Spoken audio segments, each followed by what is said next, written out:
In we go. Where? Dot dot dot. Were we? Leave. It is getting closer to the late afternoon. But we're running out of opportunities to pass time. Unless we want to challenge dear Lieutenant Kim to a rematch in suzerainty. Which I do want to do that. We have many things that we need to do, but all of them occur later in the evening, up to and including Communist Book Club. Hey, Hello again, sir. checked with you in a while, Annette. How have you been? I am but a working man, out here slaving away. My hands rough and calloused inside these rubber gloves. Bye, Annette. Sorry, I was using you for monologuing. It's inappropriate of me. So, we have to kill a little bit more time, and I'm not quite sure how to do that. And I'm sorry to keep dragging you along for my time-killing escapades. Another word for which would just be wasting your time. But what a lovely environment to waste it in, if I'm being perfectly honest.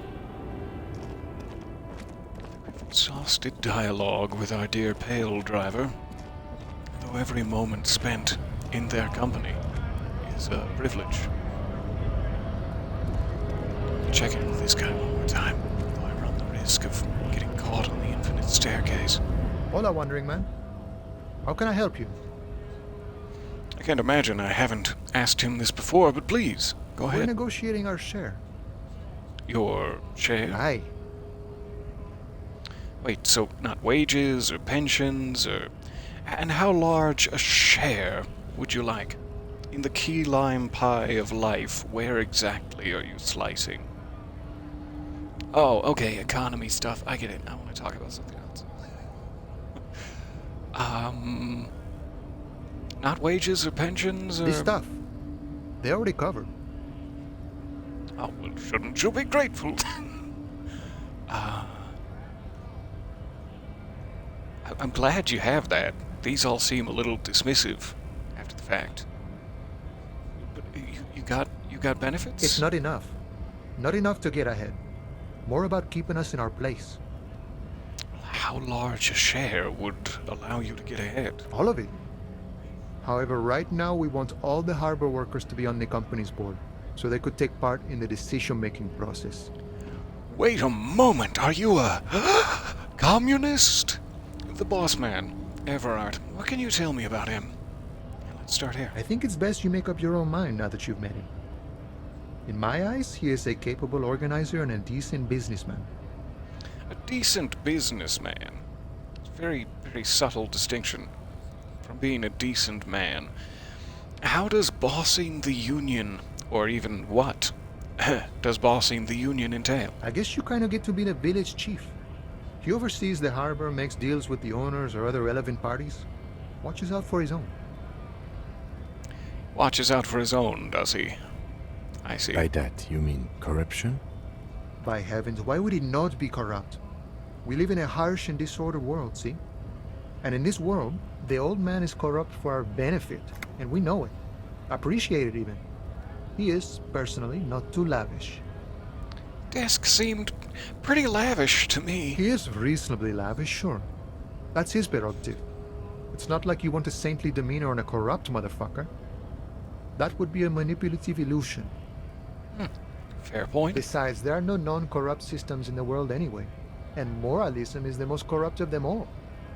Moralism is corrupt. Why, that leads me to believe that you, sir... Also the beret. The beret leads me to believe... Are you a communist? No. I don't think I'm a communist. Seeing something of value and saying I want it all to myself is a much older and simpler notion. No science to it at all. No sharing. Just me. Even a weak child can think it. The only things holding someone back are I can't and I shouldn't. But the stuff that you do aligns admirably well with the World Republic. Why not call yourself a communist? Right on, brother. Or you shouldn't take what's not yours, especially not from children, especially not if they're, let's say, starving in the streets, and you with your full belly just jovially prancing by. You do seem to align well with the World Republic. Why not? I have nothing against communists. They are honorable boyaderos. And they have good analysis. He takes a swig from his flask. Even from here I can smell the tomato juice. But my own code serves me well. If my code starts failing, a code can fail a man as well as a man can fail a code, then I will have to submit to a new one, which may well be communism. It sounds like you're a communist who thinks he isn't doing enough to call himself one, and I've got a book club for you. I guess I understand. See, I am primarily a lazy person. He looks very amused, as if thinking about some private joke or a mystery. Grab the van. The machine, if you will. You seem to have spent a lot of time thinking about the political situation.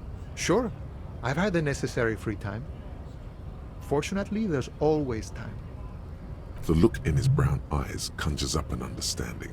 For him, having command of his time is the most important thing. It all comes together now. The way he speaks about scabs, his general attitude. He's a follower of a 500-year-old Franco-Nigerian Boyadero code, itself an appropriation of Vespertine cool. That of a noble peasant or a traveling herdsman. True to yourself, independent in your actions, loyal to your friends. Love this option. It doesn't sound that cool. It sounds antiquated, obsolete, passé. It's very on disco. Maybe I am a boyadero? No. Oh, but what if maybe unless, but. No. Okay, fine, The encyclopedia. man sits on the railing, his hands reaching far and wide. Yet it feels as if he could, effortlessly, go even wider, if need be. An endless torrent of time. It sounds nice. Well, good talking to you. I'm glad we had that conversation. I can't believe we have not. Before now, please, the stairs, I beg of thee, Harry. We have not spoken to the racist lorry driver, and I do not intend to. Good day, sir. Bad day, sir.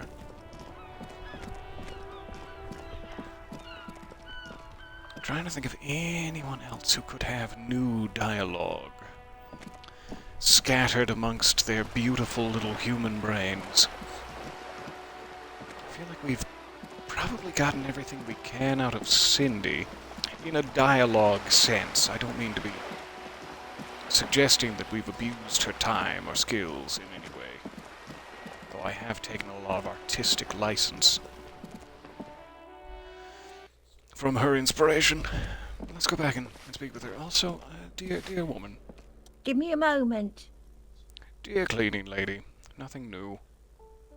That does not diminish your value, cleaning lady, but it does limit the amount of time I can spend choosing your options. You are wonderful. European cheek kiss? Alright, let's go.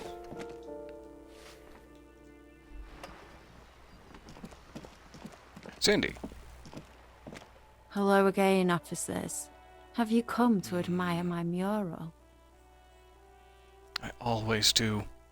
Especially the teeth. Sadly, there's nothing new we can discuss. I don't know if I can still get into, like, the smoker on the balcony's room to discuss, what was it? Apricots? The buying and selling of apricots? On an international trade level? I believe that man may have left long ago, but let's check just in case.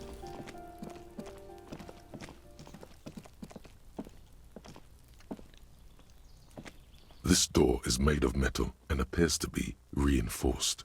Someone here really values their security. Knock knock. No one answers. Oh, he's Victor, left to there's take nothing care to of do here for us international anymore. trade. Understood, Lieutenant Kim. Thank you for confirming. If I had a tail, it would be between my legs right now. Hello, hello, good morning. Nice to see you there in the chat. Welcome back. Welcome to my back. Oh, please, don't crowd. There's plenty of back for everyone.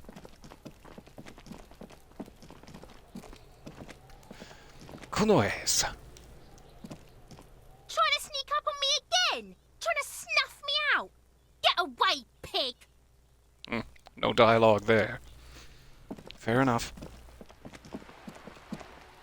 I am proud of the efforts we've made to try to connect with and learn about the seedy origin story of Kuno. I feel like we're in a good position.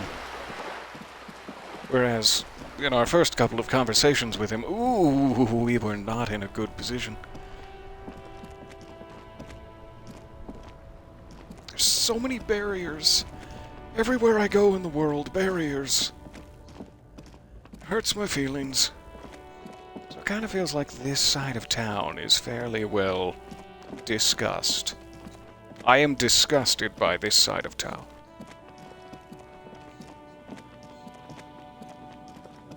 And there aren't a tremendous amount of people across the river to speak with.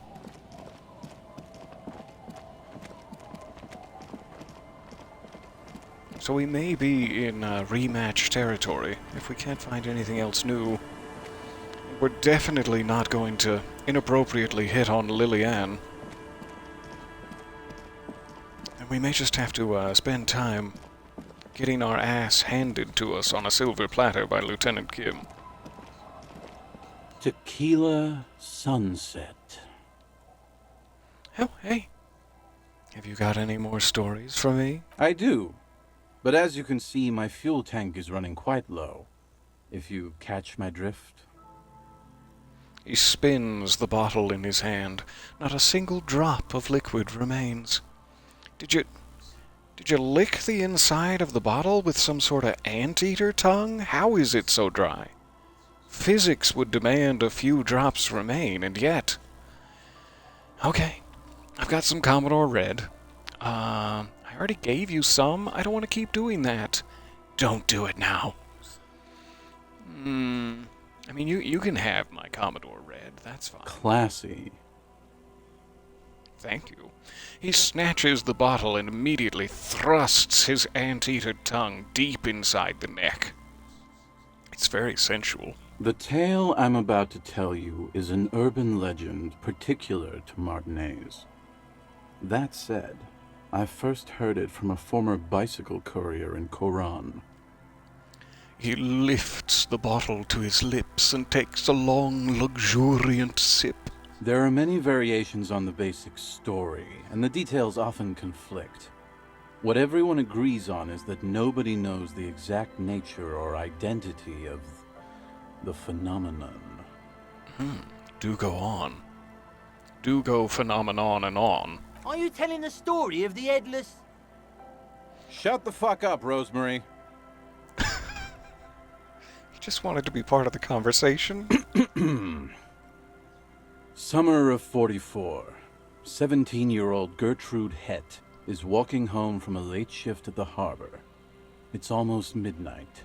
She stops for a cigarette near the canal. The streets are warmed by a southerly breeze.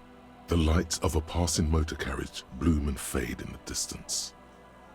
Shivers is getting in with the ambiance. I like it. In the harbor's dark, her cigarette is a beacon, dancing alone. The image comes to you effortlessly, as though you'd walked the same streets yourself 1,000 times. Our heroine finds herself enjoying the peace and quiet the canal provides. He looks up to the skies as if searching for peace himself, a peace that will never descend upon him. What she doesn't know is that her peace is about to be shattered. From behind her comes the clattering of hooves. Startled, she turns around, and what does she see? A horse? I hope to God it's a horse. Well, Yes, but it's the man on the horse that's of interest here. A man The pause is long and dramatic. with no head on his shoulders, wearing a found tracksuit, searching for the legendary found cap that went missing when he lost his head. Wait, but I thought the headless fallen rider rode a bull. He hold a bull. He liked a pet. Show him the figurine. Or, whoa, that's super spooky. Show him the figurine. Sure. I want details here, not your fanciful horse notions, I thought that he rode a headless pig. the lieutenant says with a little smirk. Well, there are many versions of this story, the most peculiar of which has the headless found rider riding on the back of another headless man. Tell me that one. That's the version I want to hear.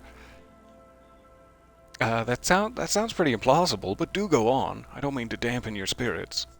Especially after you've robbed me of all of my spirits. If I hadn't lost my keys that one time, I'd agree with you. But life is a cruel mistress. Slurp. He takes a slurp. Gertrude Het may have been the first to witness the headless found rider, but she wasn't the last. Oh no. Tell him about the two feminists by the locks. Fuck, Rosemary, they were dating. No one said they were feminists. Everyone always misremembering this stuff. This wouldn't be the De Ponte Delgado case, would it? What? You know it? I've read the case file. But please, go on. Right. Early autumn of 46. Ula de Ponte and Eva Delgado are fishing near the waterlock long after the sun has set. The wind picks up. A sky already dark now blackens. Water starts falling from above. The first cold rain of the season. Two women stand on a small outcropping of rocks. One of them is wearing a purple raincoat. Thin lines reach out from the rods into the sea. Small droplets start appearing on the surface with increasing frequency. The women are caught in the downpour. They act quickly. Eva gathers the rods whilst Ula turns around to reach for the tackle box. But instead she finds a headless man atop another headless man. She screams. Don't turn around. Don't turn around. Don't you do it. When she sees something. Her shriek is so violent that the residents of the nearby apartment building believe lightning has struck. But there is no lightning. Only a heavy downpour and the silhouette of the headless found rider looming on the horizon.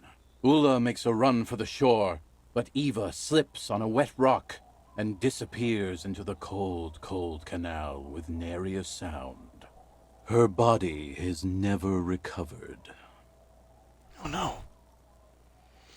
I am curious. What did the case file say, Kim? Naturally, Ula De Ponte became the prime suspect in the disappearance of Eva Delgado. De Ponte maintained that it was the so-called headless found rider and that she ran, fearing for her life.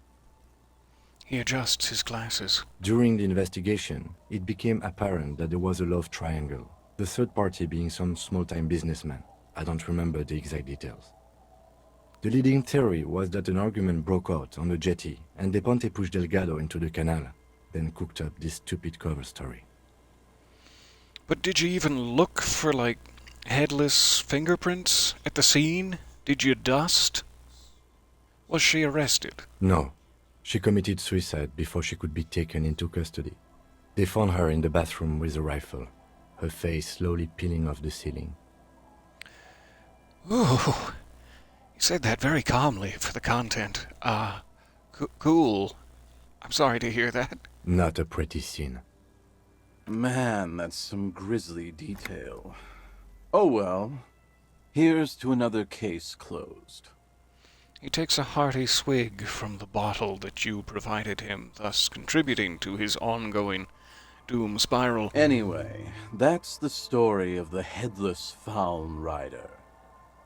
Pretty crazy, huh? Who was the Headless Rider before he died? Well, that's nothing. I've got an even crazier story. Do you? Do you, Harry? I'm scared. I hope I get the option to pick that. We'll go in sequence. Who was the Headless Rider before he died? Well, Tequila, that's part of the legend. No one knows for sure. There are a couple of possibilities, though. Some say he was an undercover cop who blew his cover and got beheaded by the vicious gang he had infiltrated. Now he rides, searching for his lost-found cap, plotting revenge. I do feel like, and we'll have to check the inventory, but I feel like we have fallen shoes, fallen gloves, fallen pants. I don't know if we have a fallen jacket. So this seems to be leading somewhere. If we collect the whole set, do we get to embody the legend ourselves? Best not lose our head over it. O headless brother, where art thou? Others claim he was a professional jockey who veered off course during a steeplechase, ended up in somebody's backyard, and got decapitated by an exceptionally taut clothesline. It was exceptionally taut. Even decapitation couldn't stop his commitment to the sport. Are you that committed?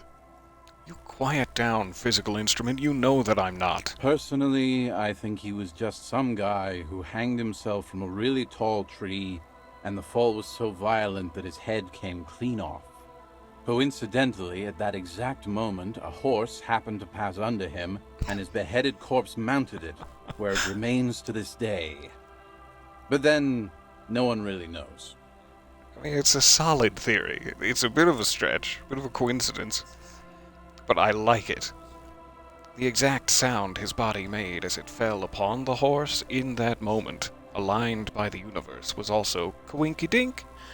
Which is, I can't believe that that's all. For some reason, this Not does connected. strike you as the most plausible theory of them all. It does, doesn't it? I've got a hunch that it was the overcover cop. He had blown his. Never mind what he had blown. I'd want revenge too. I bet it was the jockey. He seems super committed to his sport, just like me and my fine physical instrument. I've got to agree, your theory sounds the most plausible. None of those really sound plausible, to be honest. I like your theory. Isn't it? All the pieces fit together perfectly. That's how I know it's right. Yeah, that's exactly how detective work occurs. Good job, idiot. Can I call you idiot? Are we friends enough for me to address you by your first name? Or is your first name Idiot Doom? I don't want to be rude. Anyway, to each his own. You want to hear any other stories? Man, I've already seen some weird shit on this case. A headless jockey in a tracksuit fits right in. Hard to argue with that, I suppose. That's the reality situation for you. You think you got a handle on it, then blam! It throws some wild shit at you. That's why it's critical to stay well hydrated. Judging from the state of your lips, you've been doing a good job. Kiss me, idiot! Sorry, I got distracted. That's nothing, though. I've got an even crazier story for you. Yeah? Why don't you go eat shit, Tequila? There's no way you know a better one than that. Aw, man. I wonder if there are other stories I can unlock, because this is not very intense as stories go. Headless Horseman, no. How about a kind ape?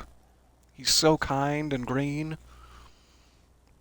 But I'm going to tell it anyway, because it deserves to be heard by the masses. Or at least by Rosemary. Do you always try to pick the lamest option possible? Come on, Tequila! Calling me out. Okay. Whatever became of the Headless Fallen Rider? No one knows. Some say he stalks Martinez to this day, and can be seen near the canal when the clock strikes midnight. Well, now I have another thing to do tonight. They're really stacking up. My schedule is packed. I'm gonna need another organizer. Kim, do you have a spare organizer? He won't, though, because it's just a stupid legend. I believe that if we scour the canal at midnight, we will find him. Aye. I saw him one night when I was right shit-faced. That's reliable. Cool. I have that one in my back pocket to listen to the deets again. Good. Have you got any more urban myths? I actually do have one. The strangest of them all. But I'll need to fortify myself before I can tell that one. I'm not giving you the speed that I stole from Kuno's dad's apartment. I know what you're after here. Do you have anything to fortify old Doom Spiral? Tell me you got some story juice. Story juice. You're really bleeding me dry here. I don't want to give you any more. Apparently I do not. Did you ever go back and ask Lena about all of the cryptids? I don't think I did. And I don't know if they're, like, leaving the whirling, or have left last night. I would like to know about all the cryptids. I'm just gonna say I don't have any on me right If now. you find any, I'd be extremely grateful. Alright, I'll be seeing you. I guess I could always buy something, perhaps? I just need 7 real when the time comes this evening. Otherwise, I think we're pretty good in terms of liquid currency.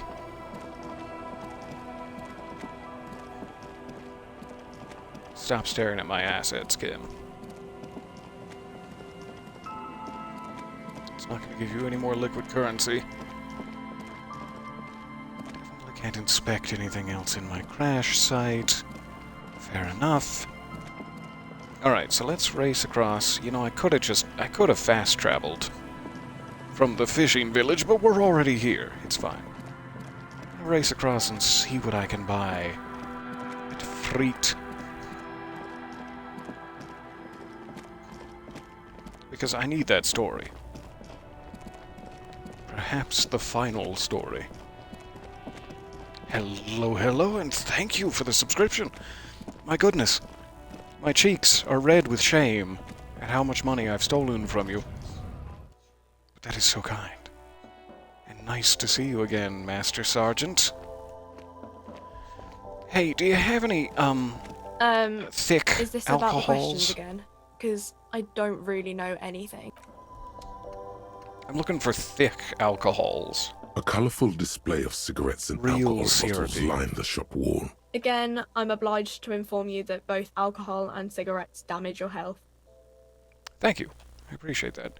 Do you happen to sell any under-the-counter vices, perhaps? I just need, like, the cheapest thing. But I don't think he needs cigarettes, so maybe a potent Pilsner? What? What did you just say? A potent Pilsner. $3? I could kind of spare it. I do wonder if I give him pale aged vodka, is the story better? That feels like a potential quest item. But I'll take a potent Pilsner for now, thank you. Here you go, mister. Love you, bye. I don't think I have any bottles. The tear machine stands in the corner. A sign says, I don't believe so. I may need to have my bag equipped, but I'm too lazy. Alright, now we can fast travel from outside the whirling. Cut off a second or two. And then we'll see what this final story is. I hope Pilsner is enough.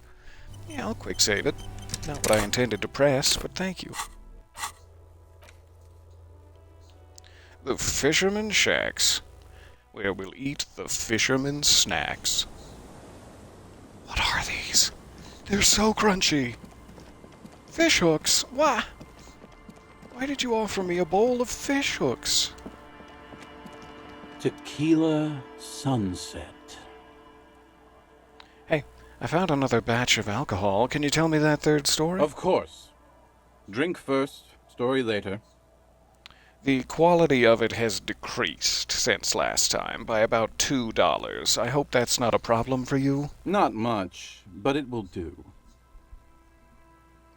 He grabs the bottle from your hand and uncorks it immediately, his anteater tongue flailing in the breeze. This last one is the most Martinet story I've ever heard. He takes an almost comically long swig. Thus fortified, he continues. Whoa! Didn't know you were gonna... in my ear. Not without buying me dinner first. I've never heard it mentioned outside of here. At first, I thought it was a joke, to be honest. But I've been on the coast 8, 9 months now, and in that time I've seen at least 3 expeditions come through, searching for something. Cryptozoological expeditions, do tell. A shovel hits the sand somewhere behind the reeds, near an abandoned construction yard. The young men look over their shoulders suspiciously. The sound of their digging seems loud in the sudden silence. Is this about your lost keys? God, I hope so. I'd love to find your keys. No, you tell me, what kind of expedition was it? All kinds. I've seen archaeologists, gangsters, even a bunch of ad agency types.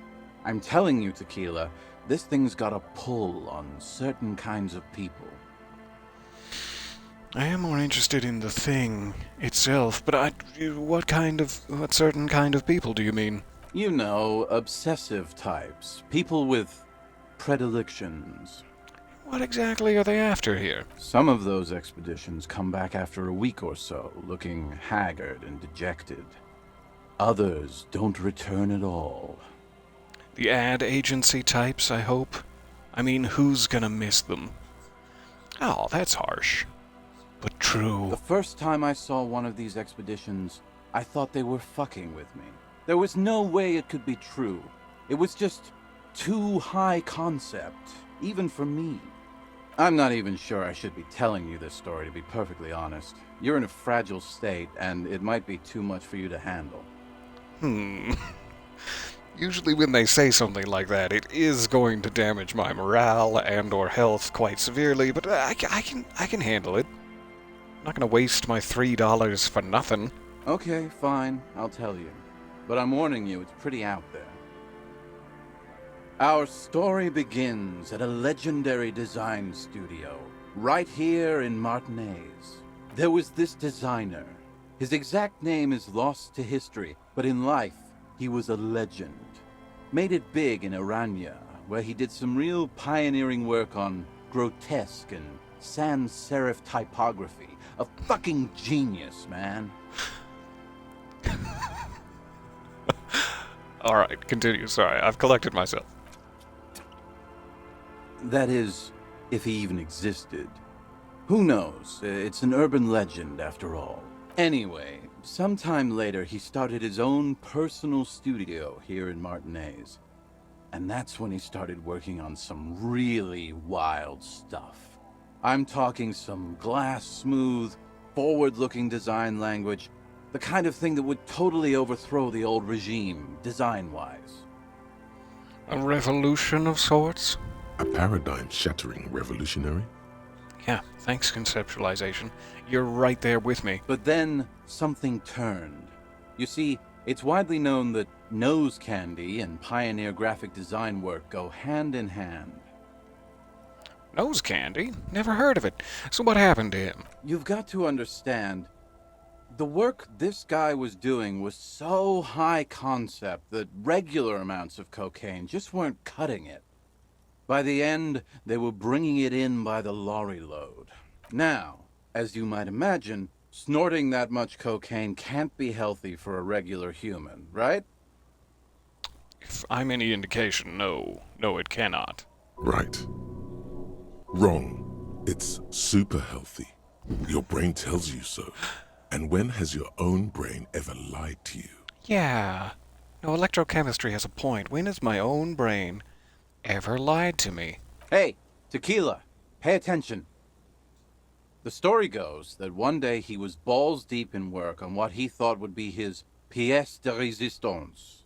An advert so minimal, It contained neither text nor images, just pure white. Sounds pretty pale. Apparently the idea was too high concept even for this genius. He dropped dead right at his desk before he could finish. His last words are recorded to have been, "It's as white as a blizzard of cocaine." What a stupid fucking idea. Oh, what a loss for the world of design. I don't really have an opinion here, but sure, we'll be over dramatic. I know, Tequila. I know. He takes another swig and moans directly in my ear canal. He considers pouring some out for this lost genius, but then he thinks better of it. But the story doesn't end there. Supposedly, when they performed the autopsy, the coroner discovered nearly 1/4 kilo of coke jammed into his nasal cavity. That's almost certainly anatomically impossible. Wrong again, nerd. Where there's a will, there's a way. That's right. 250 grams of blow had accumulated in there over the years. We're talking high-grade Saramaritsian pure. Not that cut-rate shit your grandma does. You leave my grandma out of this. There are those who believe the designer was buried with this 1/4 key of nose candy still lodged in his sinuses. That's what those expeditions are looking for. If I was doing a run-through of this game where I was really soaking the points into electrochemistry and indulging, shall we say, this would be big news. I would be on the case. The cocaine skull. The cocaine skull? The cocaine skull. The cocaine skull? Wow. And why do people think the skull is here in Martinez? Here's the kicker. This designer, this lead designer of a world-famous design studio, was born in Martinez. A local boy, Martin Martinez. You know, the only other time I've heard that name is when the false name that Smoker on the balcony gave us, when he did not wish to speak. Does he know where the cocaine skull is? Is this a breadcrumb? I have some chicken breasts I'd like to cover. So I'm looking for breadcrumbs. It's not a perfect metaphor. Nobody ever said it was a... Why he brought his studio here, back to where it all began. And that's why they buried him here, too. Perhaps right under Ab's pipe there. He points to the pipe. Or probably further down the coast, or in some yard in Martinez proper. A hidden mausoleum. No one knows exactly. All of these things fill me with glee. I want to find all the secret places. Okay. I'll go look for the cocaine skull. No, you got me. I just ate your entire bowl full of fish hooks. No, my grandma always told me his grave lay somewhere on the islets on the bay. Interesting. We have not made it there yet. This is ludicrous and physically impossible. Sinuses can contain that amount of anything. Kim started spiraling through time and space there for a second. You back with us, Kim? Now, detective. Always the skeptic. My only question is, where does one get a shovel? Rosemary, you said something about islets. What do these expeditions plan to do with it? I'm pretty sure we can guess. What have you learned from the other expeditions? We'll start with Rosemary. Don't listen to him or his grandma. He's just making things up. You leave his grandma out of this. No, my grandma told me. I've heard other people say it too. That it's underwater. Or no, maybe it was the storm sewers. Or maybe it's in the air. Or in an ancient state pyramid offshore. Which could be. Good suggestions. Go away, you're making fun of us. In a pyramid? Now that would be something. So what do these expeditions plan to do The with it? archaeologists say they want to put it in a museum. The gangsters say they want to sell it on the black market. And the ad agency guys say they're seeking inspiration. Seeking inspiration. Right up the old nasal cavity. I gotcha. Bullshit. They just want to snort it. But you could beat them to it, Harry. You could snort the magic skull cocaine instead. Oh, there's something so pleasing about that I'm sentence. pretty sure they all just want to snort it, though. Yeah, I'm pretty sure And too. why wouldn't they, eh? Sounds like right strong stuff. So what have you learned from the other They're expeditions? pretty vague about it in general. The gangsters like to claim they're looking for the grave of a friend, with picks and shovels. The archaeologists act all official about it, saying they're conducting serious research. Honestly, I think they're not really scientists, just rich. Just a couple of rich kids. 12, 13 years old, very rich. The junkies, for some reason, are pretty upfront about it. They just say they're looking to snort some blow out of a dead man's nasal cavity. Honest men on an honest quest. You should join them. Shh, that's okay. Electrochemistry. You're a good boy. Shh. By now, I'd say I know about as much about it as anyone on the coast. Well, okay, I'm convinced. Kim, you're not going to get upset at this, are you? In terms of sidetracking the entire murder investigation? Let's go find some cocaine. Whoa. Hold on just a minute. Finding it right now is literally impossible. How do you know that if you don't know where it's buried? What if it's under Abigail's pipe? What? Why? For one, the way is blocked by that big lorry that says Delta Logistics Company on the side. You definitely have to search the area behind that lorry too, yet it is impassable. And second, outfitting an expedition like that is expensive. It'd have to be a big production to do the cocaine skull justice. You need new gear, people who know what they're doing, all kinds of provisions. I've got Lieutenant Kim. That's enough provisions for me. It's just not feasible within the economic and temporal frame of our current setup. Matter of fact, unless a bunch of money just falls out of the sky, we might never know what's up with that skull. But what if it does? What if it suddenly starts raining chocolate coins? I have to agree. We barely have what we need to solve the case we've got now. We can't afford to run around chasing after quasi-mythical pieces of drug paraphernalia. Fine. Is this just like a DLC tease? Is that what they're doing to me? Or can it indeed be found with perseverance and really hot fashion sense? Besides, it would look extremely bad for the RCM to be caught up in something that has the word cocaine writ large on it. The PR is tricky on this. Oh, damn, that's too Wait. bad. Maybe there's another way. Maybe up around the coast.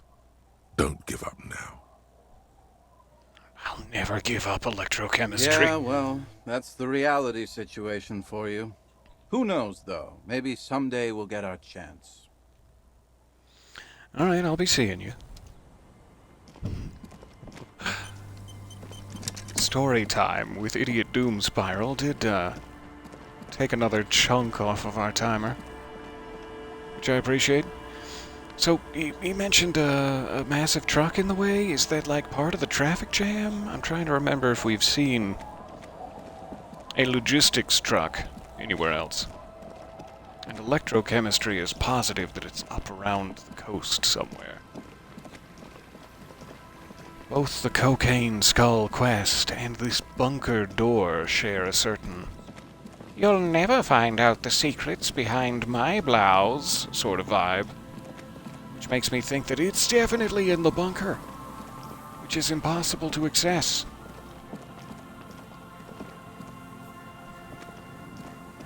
An old door, worn by elements, guards the depot.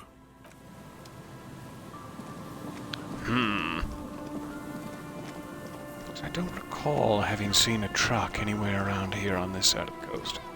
So I'm kind of guessing it's part of the blockade there. But what do I know?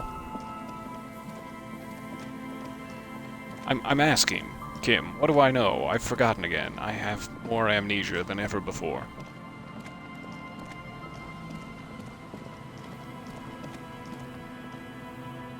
Oh, you can make it. Just step gently.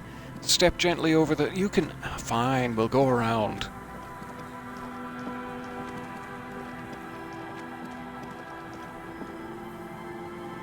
Fine, we'll go around. Picking all of the tiny little gulches that do not allow me to pass. I'm sorry I said gulches. And to pass.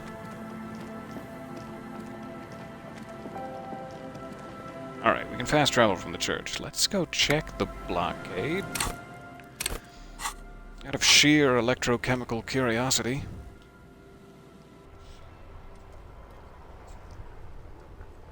Your current playthrough has high electrochemistry, and it's been hilarious. It does seem like a good time to fully indulge. See if we can find the truck he's mentioning, at the very least.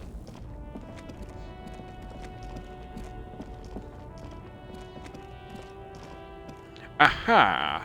It's too dark to see, but I am confident this is the truck, and not just some building rubble.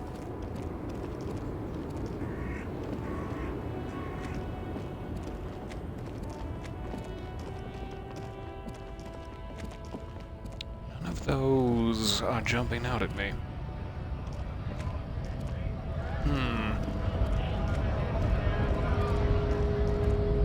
Do not seem to be labeled in a recognizable way.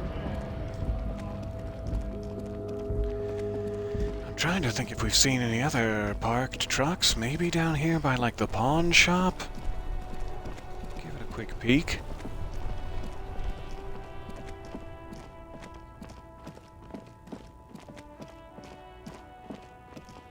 Delta Logistics Company. That would be the one. Nothing interactable. Other than the tree. Maybe we Hawthorn can tree climb on it. Rue de Saint-Gilles Lane endures the wind. That's a good Patting hawthorn. the tree reveals a small sticker which has almost been worn to oblivion. It reads, RCM Emergencies Desk, number 8102. Underneath a slogan, Mankind, be vigilant. You tree-hugging pansy. Thank you. Gnarled hawthorn tree. Take that as a compliment. Alright, so if something was to be found, it would seemingly be down in this area. I'm not getting any timber shivers. Yeah, work it, Lieutenant Kim. Work it! Spin on that heel. Friction be damned. Interesting. We may have to ask around a bit more.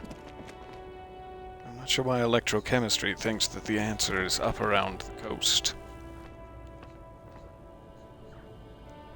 Though there may genuinely be no answer.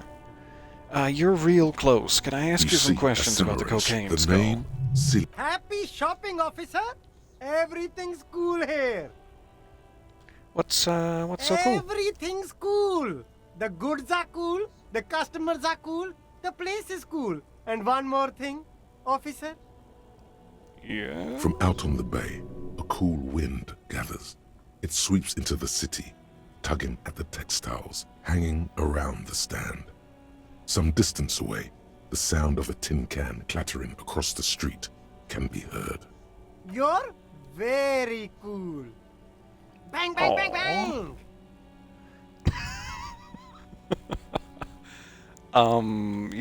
Really? You think I'm cool? Oh, yes.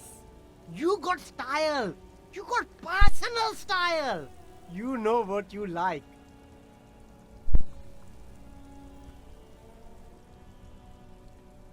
He surveys his consumerist kingdom with an air of satisfaction. You like premium menswear. Look around and browse. Everything looks cool on a guy like you. Take your time. Don't be distracted by the flattery and funny man act. Questions. Persuade him to give you some money. My sense of rhetoric is so high, this will be an easy task. It's not. I don't know why I lied to you. I feel like we already asked him some of these questions. I'm not sure why they seem to be ungrayed, or whatever the appropriate term is. Uncrimsoned? I would like you to give me some money. I mean, I don't mean to hurt your local business here, but that'd be great, if you don't mind. Check my rhetoric first. Okay. It's at a 3, and we've never increased it. Some more intellect sure does sound, handy. Handy in a situation like this. My physique is so low. I've soaked a large amount of points into my, motorics skills, and yet it remains at 2. I wonder if that just never changes based off what you picked when you began the game. Because I would feel like it would have increased by now with this many points. Okay, so we could increase rhetoric. This is hardly important to rob the poor menswear clothier. Ew, oh god, oh, yeah. I hate rhetoric. I hate anything that forces me into a polo shirt. I would rather die.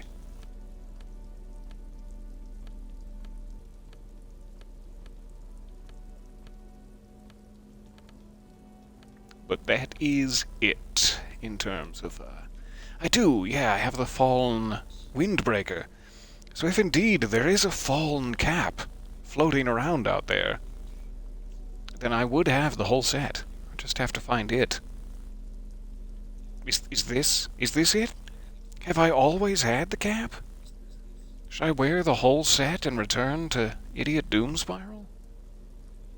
I don't believe I got this from... Wow, excuse me. Choking to death. I don't believe I got it from a headless man. But I could be wrong. My bum hat is hurting me here. Alright, so I can get effectively a +2 by unequipping that. And... oh god. Putting on a polo shirt. Oh, at least it's covered. At least it's covered. Everything's still cool here, officer. Give me some money. I did quick save it, didn't I? It was like less than 2 seconds ago, and I've forgotten. No need to dress this one up. Fine. Yep. Everything's still cool here, officer. No need to dress... You! I want your money now! Everything's still cool here, officer. Start with a little compliment, then work your way up from there. This is about business, remember. Hey, baby, you seem like a really successful entrepreneur. Would you like to support a member of the local police force with your hands and then later your wallet? Oh, okay. But why, officer? Well, think of it as an investment. An investment? What kind of investment? It's an investment in me, a highly experimental human being. My risk-to-reward ratio is insane. I'm a policeman. It's an investment in the good relations with the RCM. It's an investment in your customer base. You gotta prime the pump, man. Somehow I feel like that's more relatable to this particular gentleman. I'm gonna spend all the money you give me on sunglasses, is what I'm saying. Fair point. You can't have a successful business without a loyal customer base. How much is your loyalty worth? Realistically, 10 real, but do you have a million? Do you have 1 million real on you? How about 10? Real is a bargain for that kind of investment. You got it, my man. Thank you. He takes a 10 note from a leather pouch. It smells of sandalwood and broken dreams. Where are you from? It's a boring If I may story, ask. officer. Who cares about the past?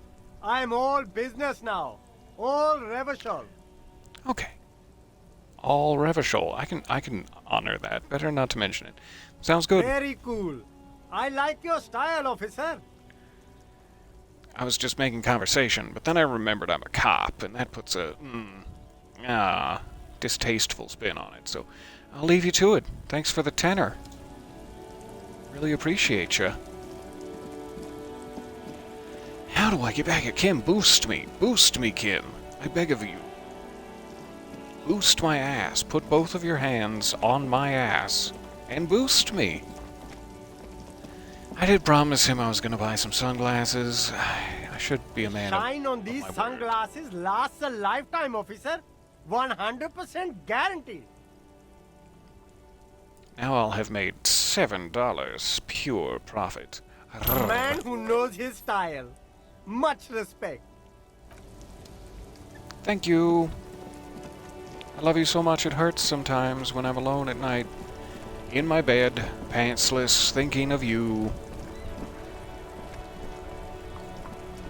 Stuck in the rain in a traffic jam. Alright.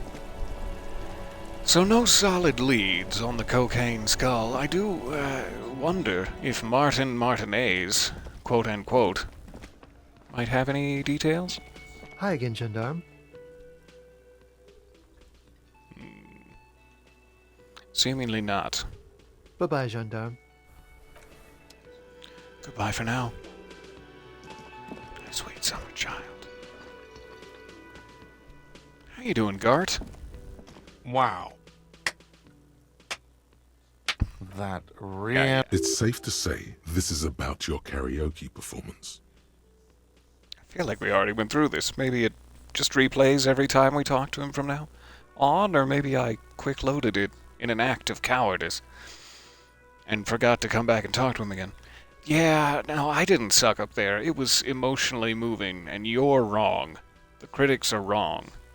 Those high notes?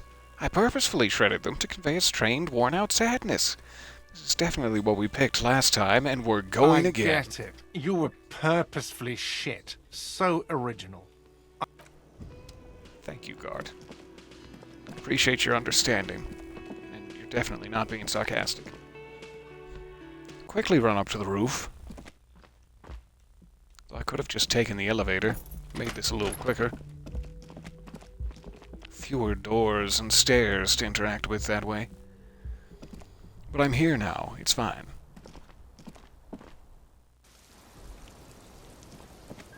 Hey, hey. Officer, what brings you up here in the rain? This seems so harsh. Let's get back to those lies you told.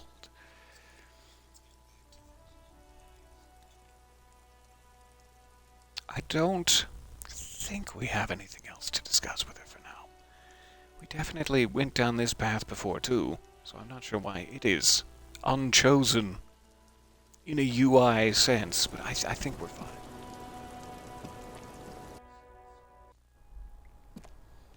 So to clear out the whirling entirely, and yes, I see in the chat, you should definitely try figuring out the smoker on the balcony. I've been wanting to respect his privacy, but I'm too curious. Too curious, mostly what, Harry says to completely bungle it. What was this skill? Hi again, gendarme. What were you after? Composure. Alright. Bye-bye, gendarme.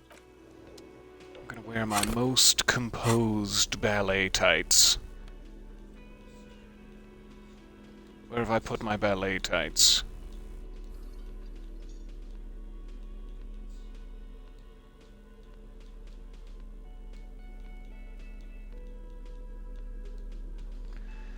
There we go. Composure with my snakeskin shoes. You got it.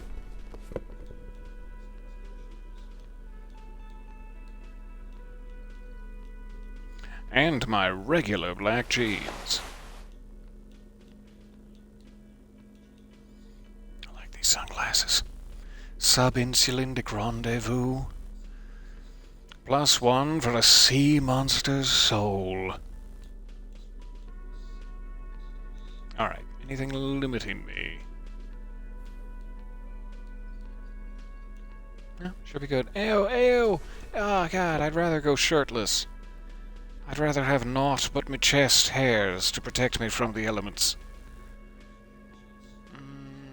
I want to wear a fancy shirt. Show me your fanciest shirt. These are all jackets. Is this a shirt? Nope. But hot damn! I am ready for the nightlife.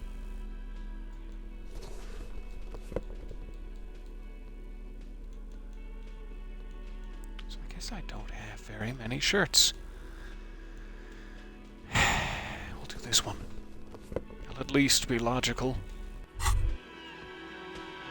Ah, Hear have it that? here. Magnesium.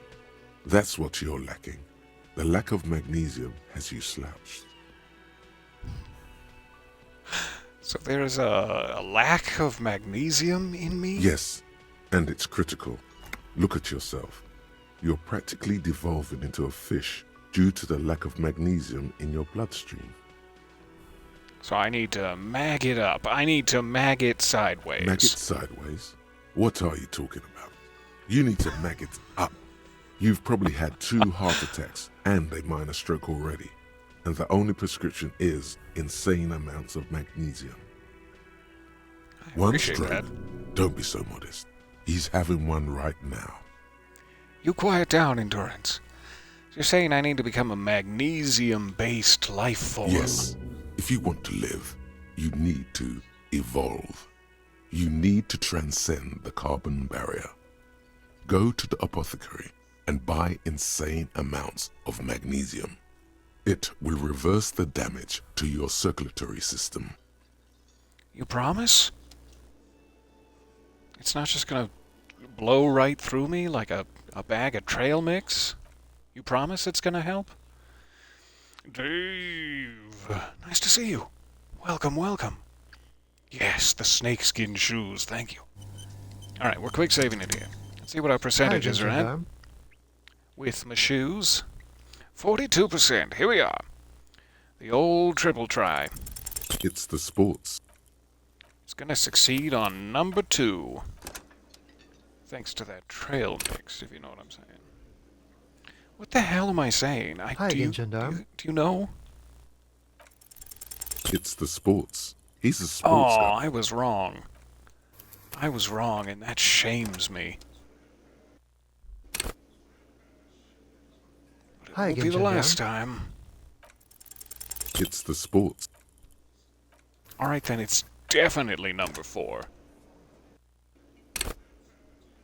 Hi again, I'm clenching Gendarme. so hard right now, you can't imagine. It's the sports. He's a Oh, I clenched for nothing.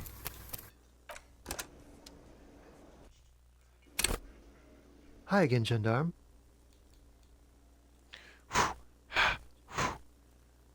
Engage. Could he be a member of the homosexual underground? There's an underground? That sounds rad as hell. Yes, this man is definitely one of the homos. I've seen them homos with my own eyes. I need to work on your problematic language physical instrument, but thank you for chiming in Just here. pointing it out. We're not talking about some kind of cult with members here. You made it up. I love the pause in this. Are you part of the homosexual underground? The homosexual underground? The smoker sits up immediately, his eyes wide with amused surprise. A honeyed smile lingers on his Why, lips. yes, I am, officer. Why? Do you want to investigate? Yes, I do. I want to hear more about it. No, I just wanted to know whether you were one of them. No, I do. I want to know more about it. Tell me. It's a pleasure group. A Sub Rosa pleasure group congregating in cellars under the cover of night. Saturday night. Sometimes even Friday night. What day is it? Is it Saturday? Is it Friday? Am I too late? What about Thursday night? I hope I still get to ask number 2. What about Thursday Or Thursday night. Sometimes the congregation Nice. doesn't even end. It carries on into our daily life. He lowers his voice conspiratorially and looks around.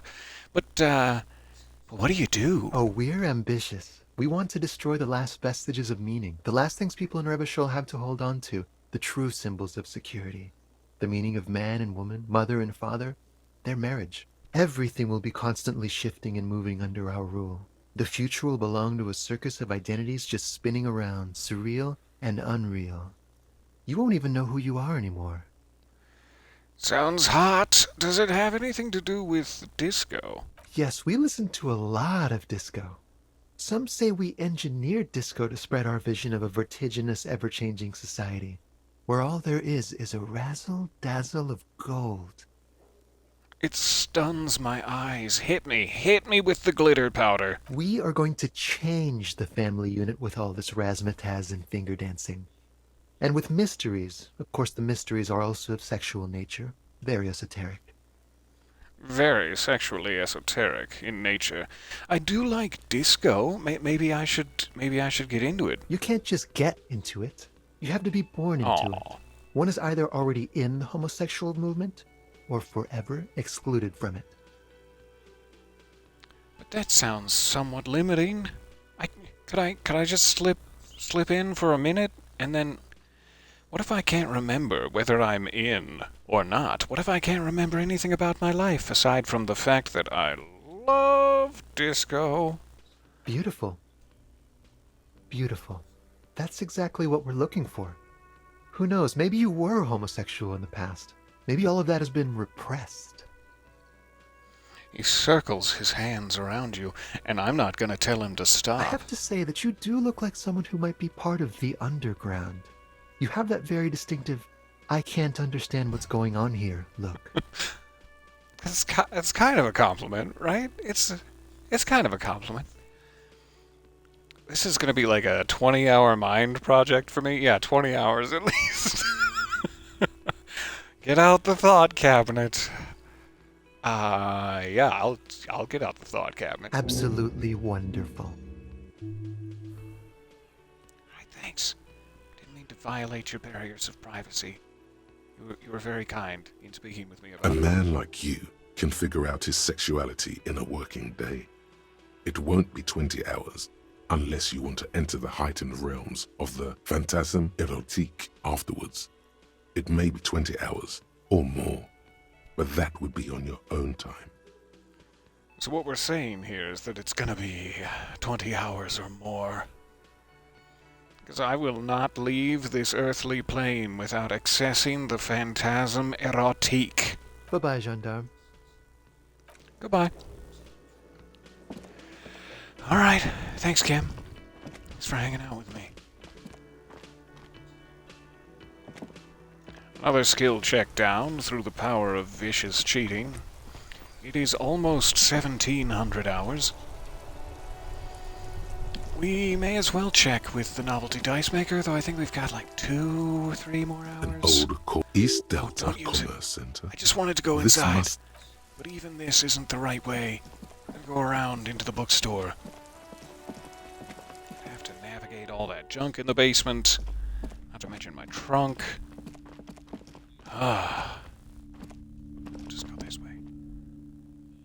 I will get my flashlight out.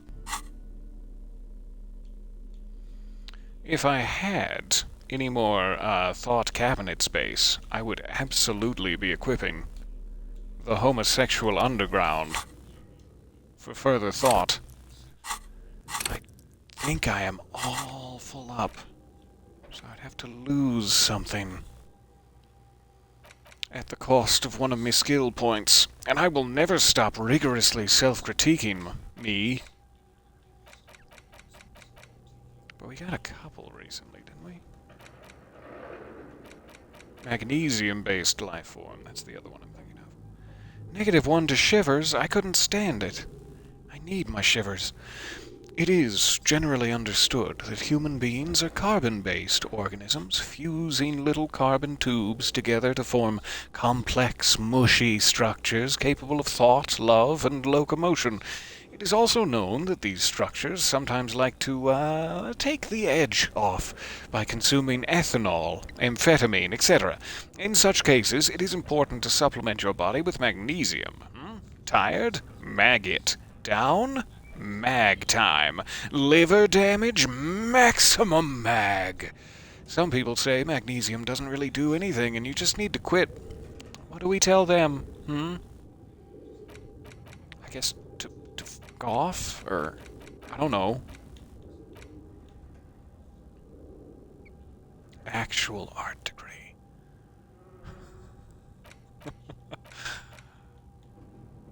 You see mysterious strangers in the night leaning against unlit doorways, engaged in hushed conversation, a shadowy cabal exchanging looks, whispering in dark alleys and unmarked locales, a radical cell conspiring against the state, and perhaps even against man and woman. Was that a secret handshake? What's going on? Who are these secretive people? How will they accomplish their sinister and world-altering goals? And most importantly, are you one of them? You could be. Maybe you forgot. I really want Harry to go on this journey of self-discovery. What's giving me, like, the worst bonus right now?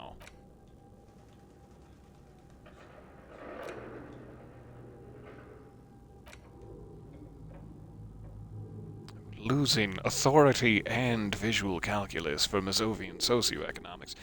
But I'm getting extra XP anytime that I stand up for the working man.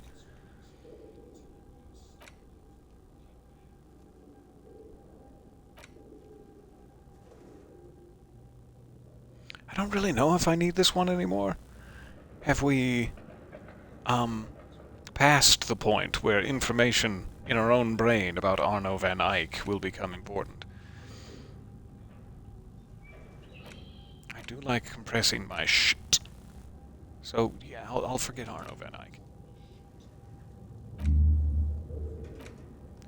And here we go. Put it up in the... There. We figured it out. Oh, now we gotta go to this side. We didn't figure it out yet. The homosexual underground. 8 hours. Alright, so sometime tomorrow.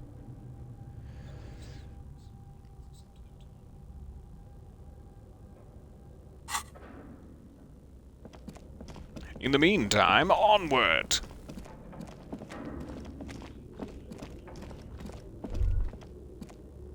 Oh, what's happening to me? But where are the clothes it used to display? I think that was probably supposed to be there a lot earlier when I first inspected the mannequin. Oh, it's you again. Are you looking for a dye? Hi. I'm guessing you're not ready yet. I'm listening. Actually, I didn't have any question about it Good. at all, and I'm I just hope it's wasting your clarified. time.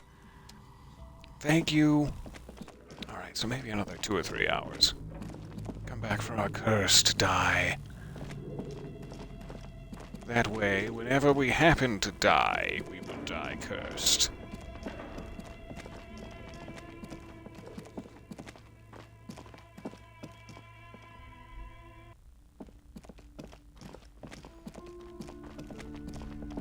There's like a GIF of the whole dance sequence inside the church that I saw online, and they were not holding a flashlight, and I'm so proud that we were, because it really adds to the strobing effects of the unch.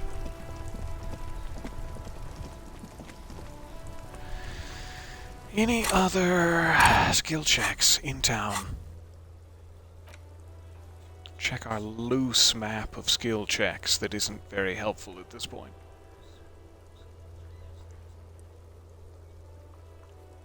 Church doors. I'm sure we don't need that. We're well beyond the church doors. Another thing, Idiot Doom Spiral, or Rosemary, I forget who, mentioned was that the cocaine skull could be in the drainage pipes, the drainage sewers, or in some sort of mausoleum. deep underground, which Kuno has mentioned. Kuno and Kuno S might flee into one of these days. I might not be small enough to make it in there, but I sure am curious. Give it another quick save. Just for paranoia's sake.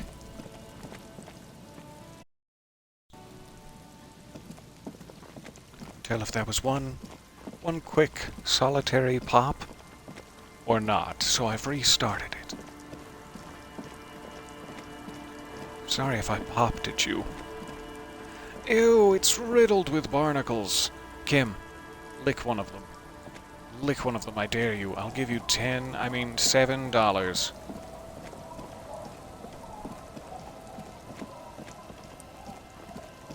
So just out of sheer curiosity, let's mess with one of these drainage pipes up here. I don't know if it's still interactable or not.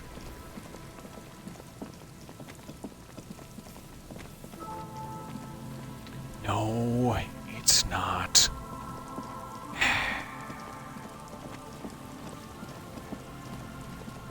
That's fine. I'll move on with my life. Hello again.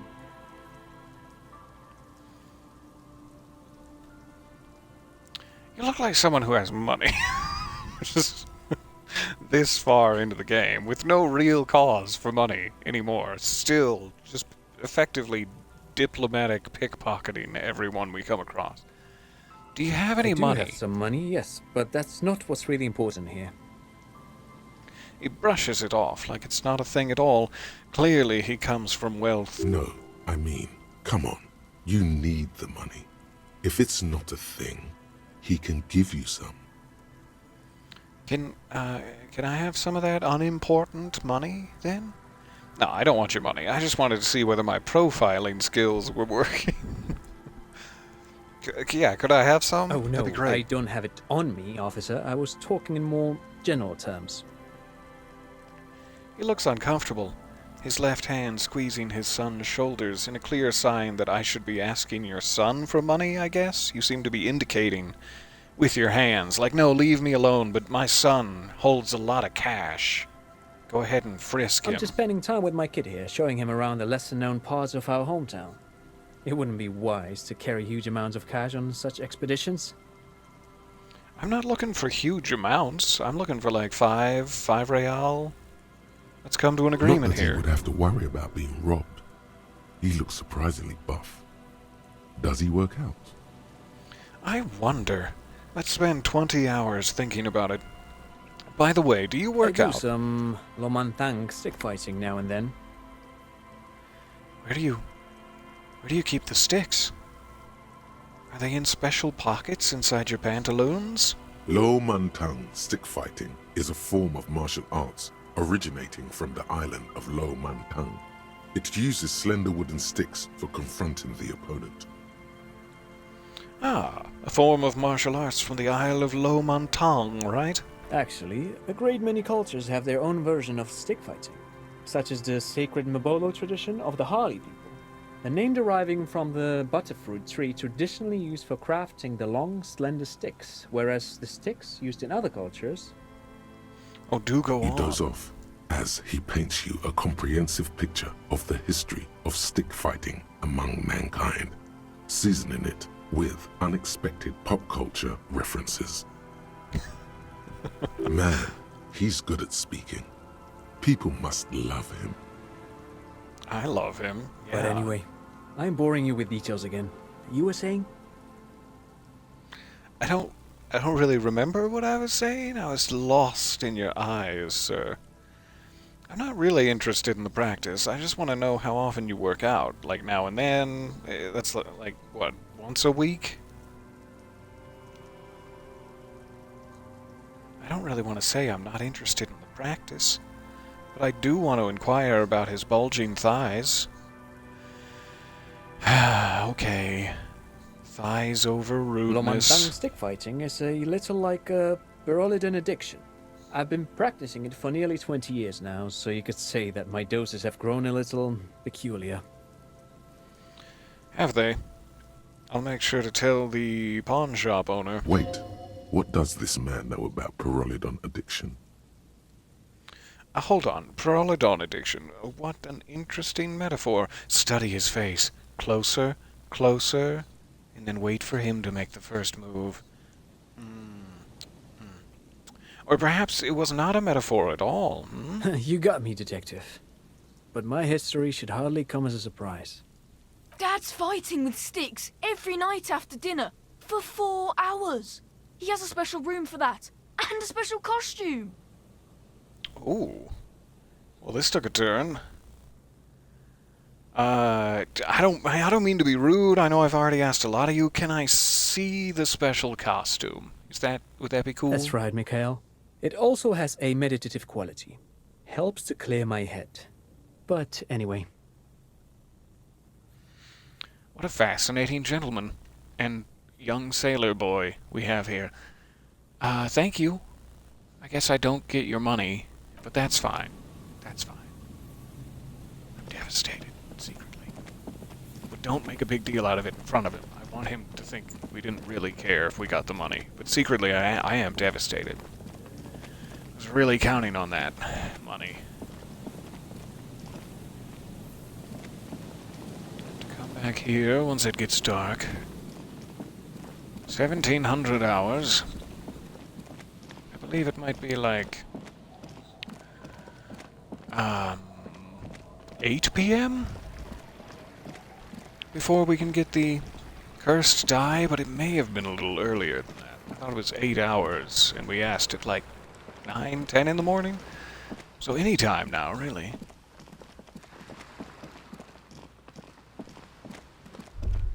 Just sweeping the ice. Ooh, and worthwhile. You see that seagull up there? Remind you of anybody? I don't know. I don't think we've met any seagulls. Is it Kim? What? Kim? No, it's you. You. Sorry. You and the seagull are just alike. Why am I like the seagull? Think about the seagull's story. It's one of endurance and adaptation. The seaside was paradise once. They were birds of that paradise. Then their paradise became Shit City. And what did they do? They became urban survivors, eating burgers out of trash cans, killing and eating pigeons. And other things that are even less savory to speak No about. time for that sentimental bullshit. They're hustlers, getting shit done. They're one pair of track pants away from gangsters, just like you. I really want to see that. Can we try to catch the seagull and put him in track pants? Hold on. Have I ever eaten a burger out of the trash? Encyclopedia, help me out here. Fucking right, whatever it takes to survive. I am the seagull! I guess I am a bit like the seagull. Have I ever eaten a burger out of the trash? You have. The body remembers. The body remembers. And I'm proud of it. I'm proud of this, I guess. I am the seagull. Own it. Steal hot dogs. Shit in the sand. Whatever it takes to keep going. Preferably not right where the hot dogs are, but yeah, I get your point.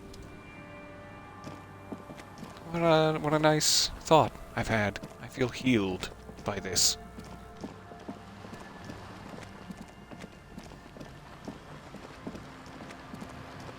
Really getting our exercise out here, Kim.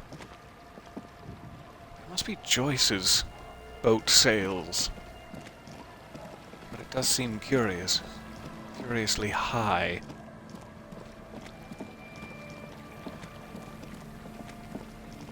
Especially for Joyce to be docked. Put your sails down, Joyce. What are you doing?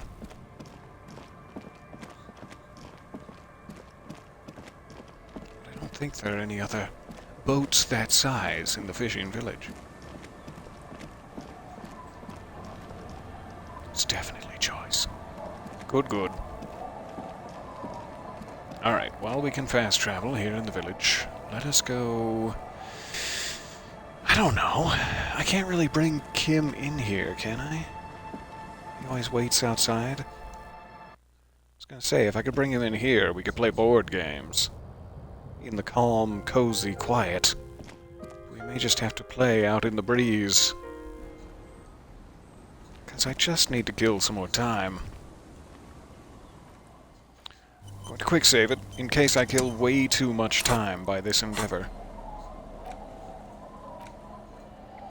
Interactable items, suzerainty. The suzerainty box Let's go is again. heavy and slightly awkward in your hands. Aw.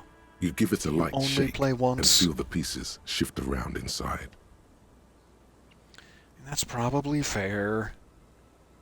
I just really wanted a rematch. Okay. So I guess that puts us on to reading books to pass time. As our last bastion of help. Give me just one moment here. I will leave you with this gorgeous display. I'll be right back.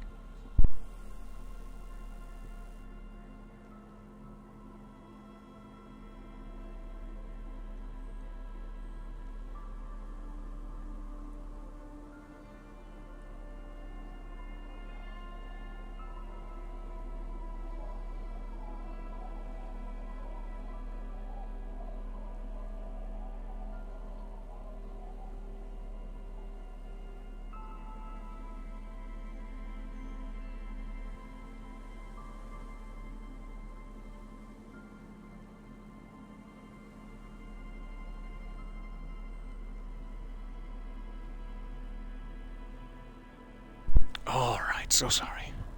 I hope you enjoyed that gorgeous display. You have missed a lot of Peter's games recently. My own name. Like ash in my mouth. I'll have to go back and watch this from the beginning. That would be amazing. I'm sorry for the vast amount of episodes I've thrust at your doorstep, but it's well worth it, in my opinion. Not for me, not for my commentary, but the game. The game itself is a work of genius. And I only say that about like 87% of the games I play, so you know that it's true. What? I just love games. Alright, so we could buy additional books and spend time that way. We seemingly cannot push Kim gently on the swing set, which saddens me. Oh no, you have not been neglectful at all. I've just been pumping them out. Like a factory that makes nonpareils. Pumping them out.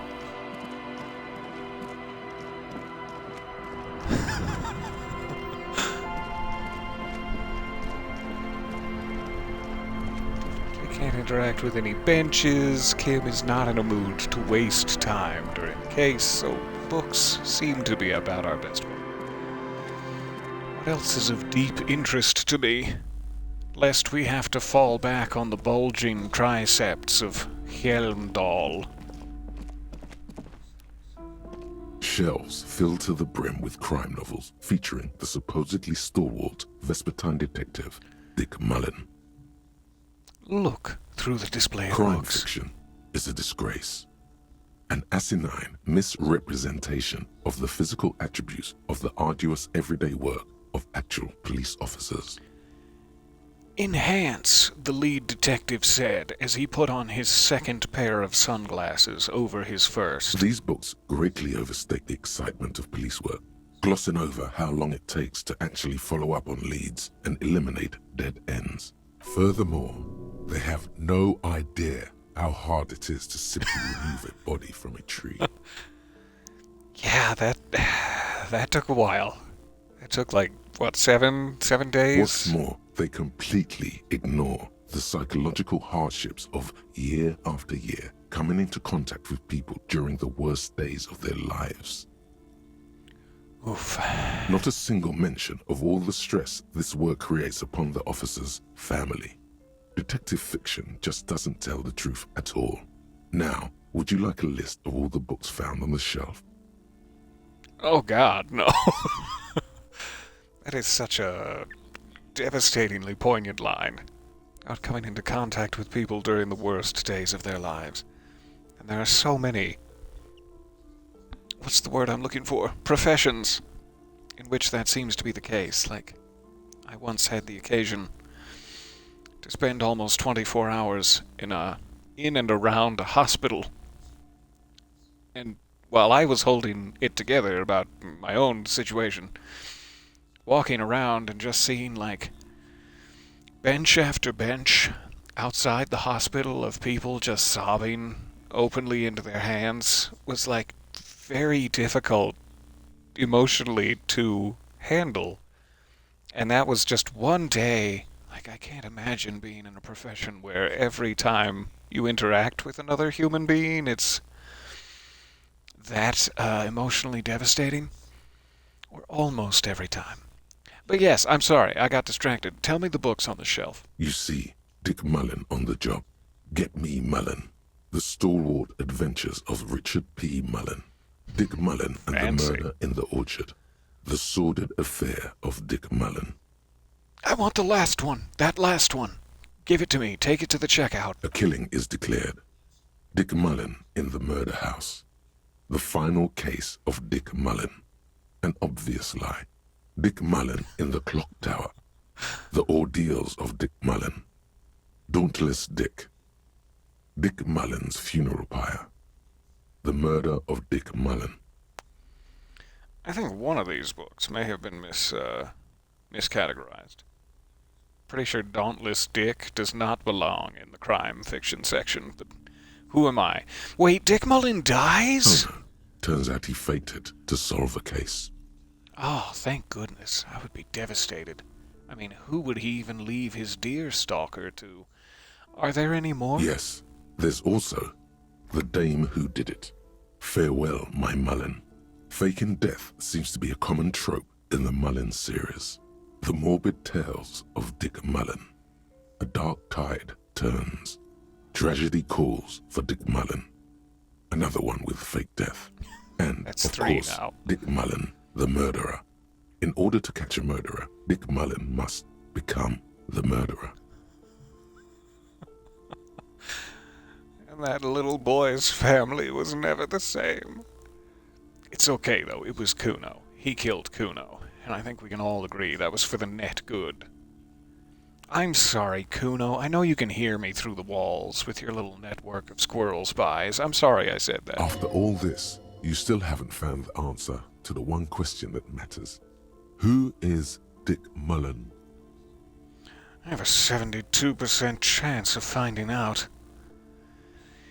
It is a white check that can be retried. Can I save it first? Like a coward? Like a coward would do. Shelves filled to the brim with crime novels featuring the Who is supposedly Dick Mullen? stalwart Vespertine. Your quick eye notices a small caterpillar crawling across the spine of a book.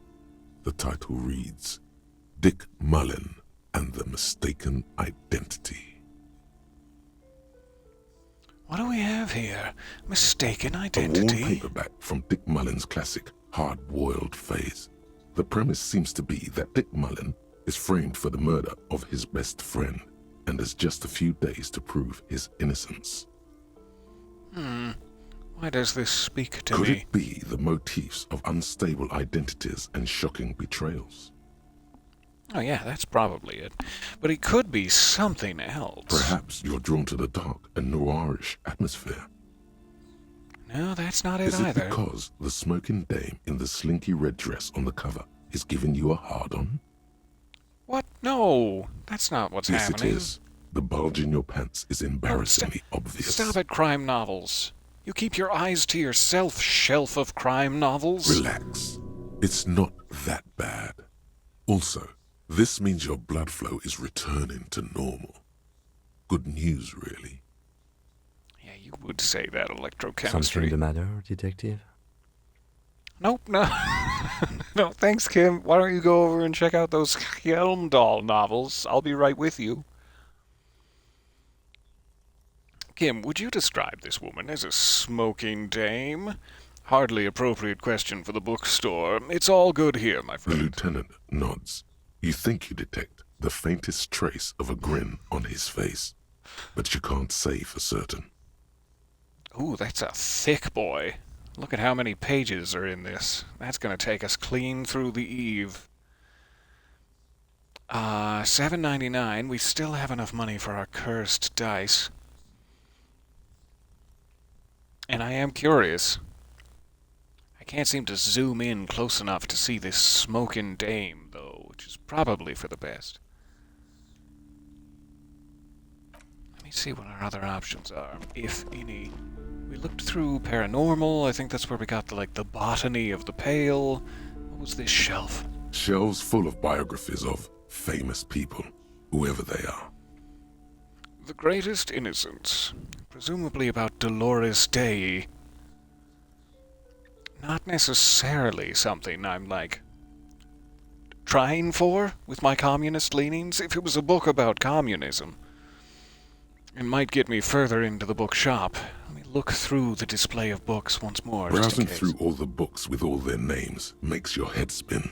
None of these seem important or relevant. It's all just vapid egoism.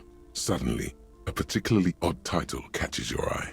It reads, High Speed Love, the tragic true love story of Jacob Irv and Alfie Delatraz, by one Cecilia Averbrook.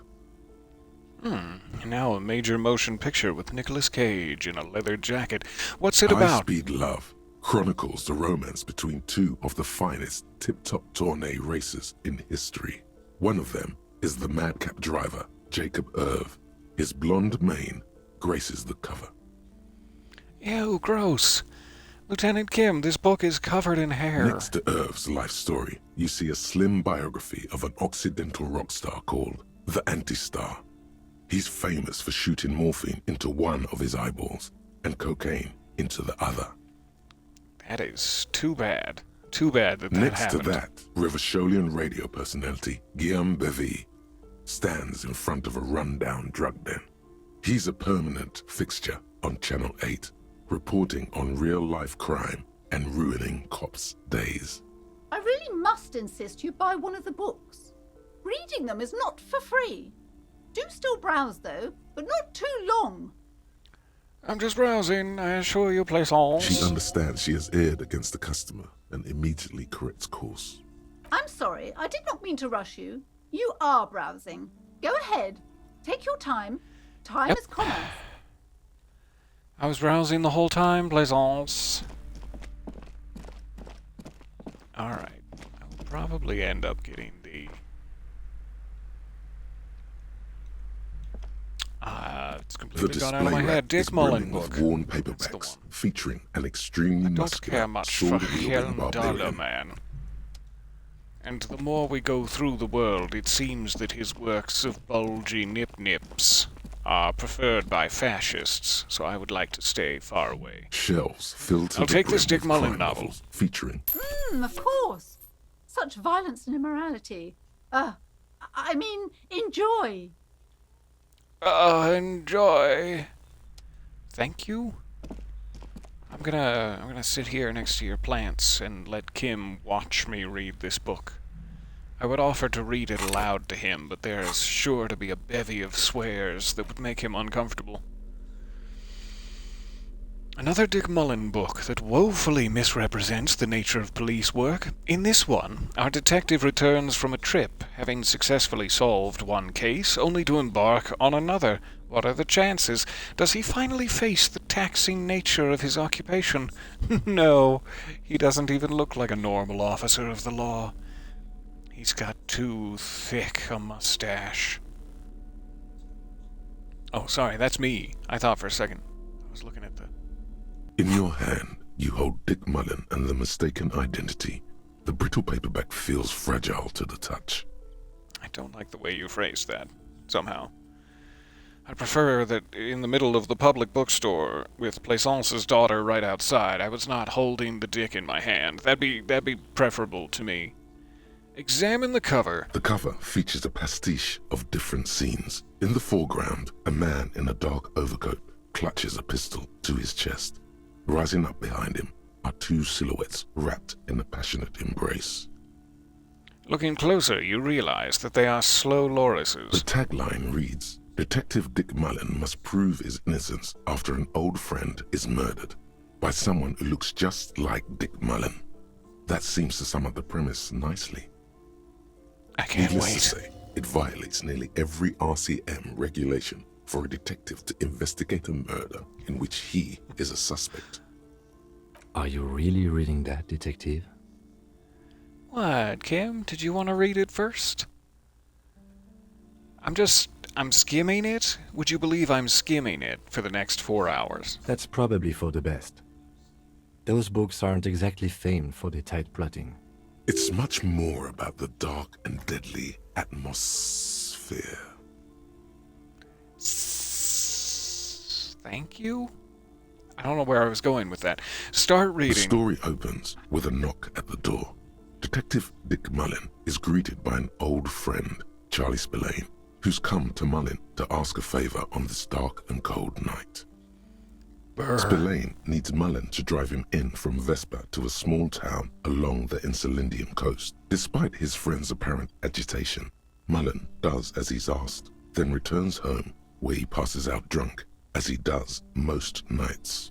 An extremely unprofessional and hurtful stereotype that's offensive to all upstanding officers of the law. Yeah, us upstanding officers of the law would never do that most nights. I see what you mean.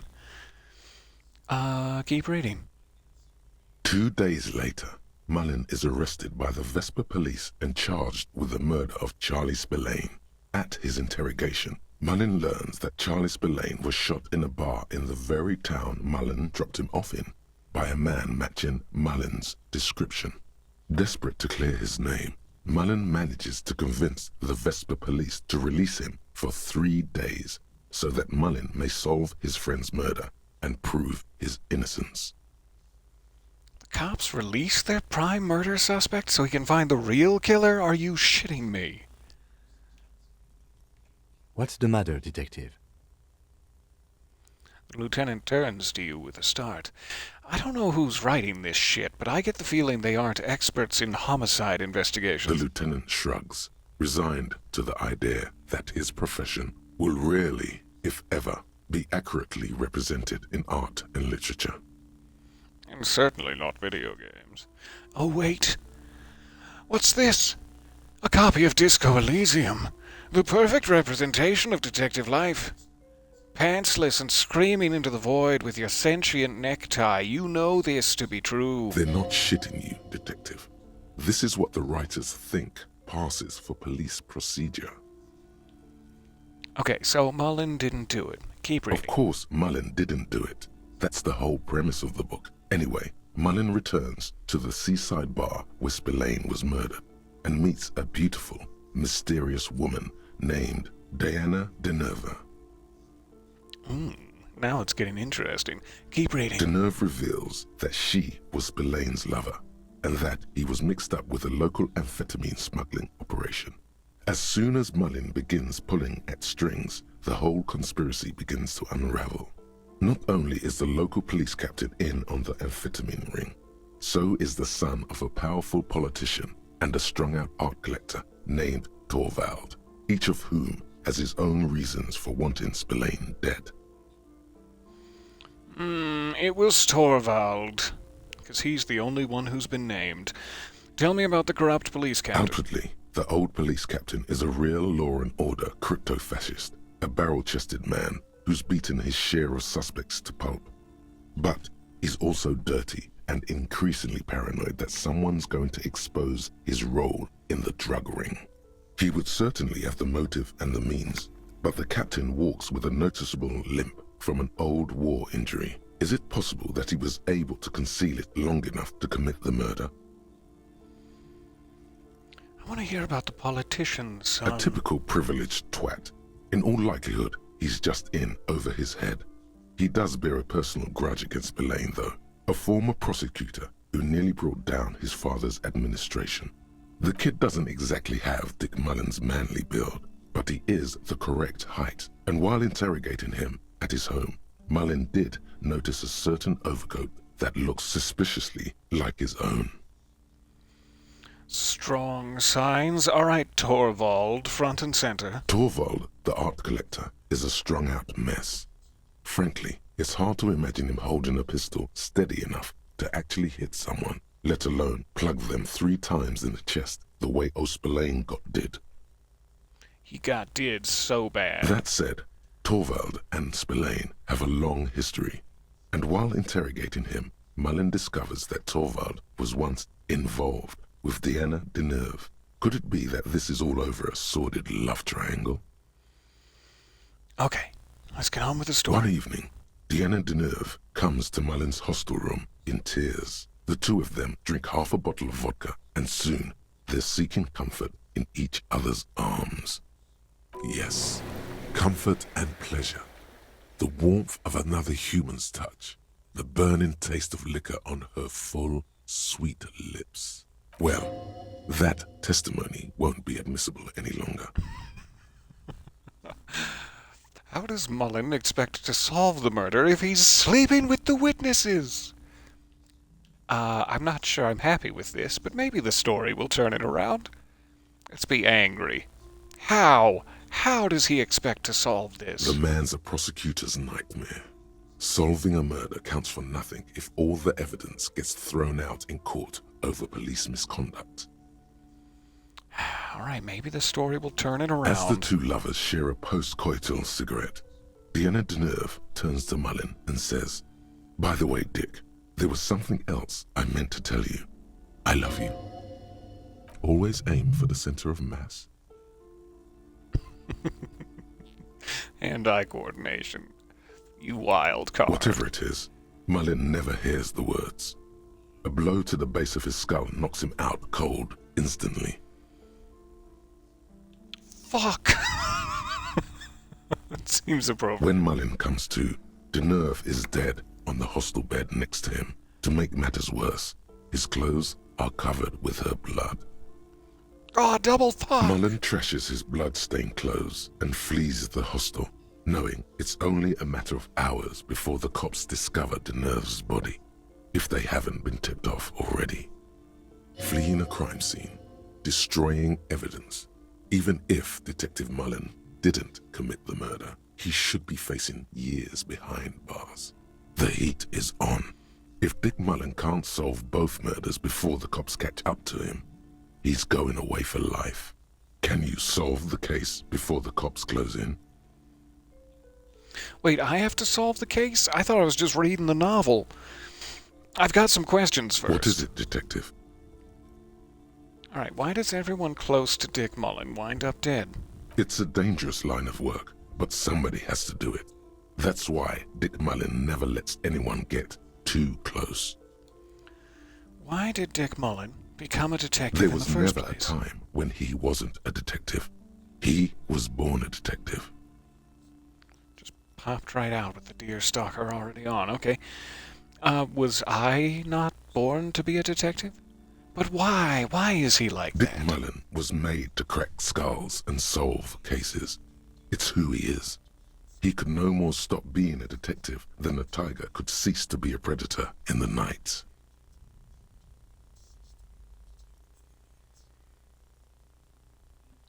You're no tiger though, Harry. You're a man.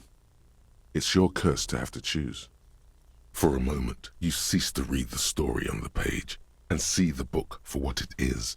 A collection of brittle, cheaply printed pages held together by glue made from the hooves of horses. That's a fascinating observation. Thank you. Let's get back to the From content. nowhere, you hear the screech of sneakers on a waxed floor, and you feel the burn of rope against your hands. Are these figments of some other life? You won't find the answers you're looking for here, in other words. Okay, fine. Why even bother solving crimes when the world is so evil? Is it really so evil, Detective? Maybe not. I mean, there are pants worth saving. I mean, there are parts worth saving. No, yeah, it's pretty fucking evil. These are both true. Both equally true. I'm just crotch-planted mid-fence about it. There are parts worth saving. I'll be optimistic. Like what? The pleasure of contemplating art. That's all. I would say friends and family, but that seems a little unrelated. The pleasure of contemplating art. Yes, pinkies You up. don't know how you know, but you can feel this book laughing at you. No, I definitely felt that. You think contemplating art is going to save you? Yeah, I do. I'm the goddamn art cop, after all. Whatever you say, art cop. The book has stopped laughing, but you can feel it grinning smugly at you. Hey, you book, you. I'm trying to censor it. I don't know why. You know you look like a madman, right? Giving an inanimate object the finger like that. Hey, the book started What's it. the matter, detective? This book is making fun of my sincerest Then beliefs. perhaps you should stop reading it.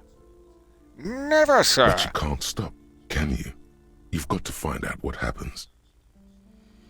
Okay, I don't have any more questions, I guess. I'm trying to think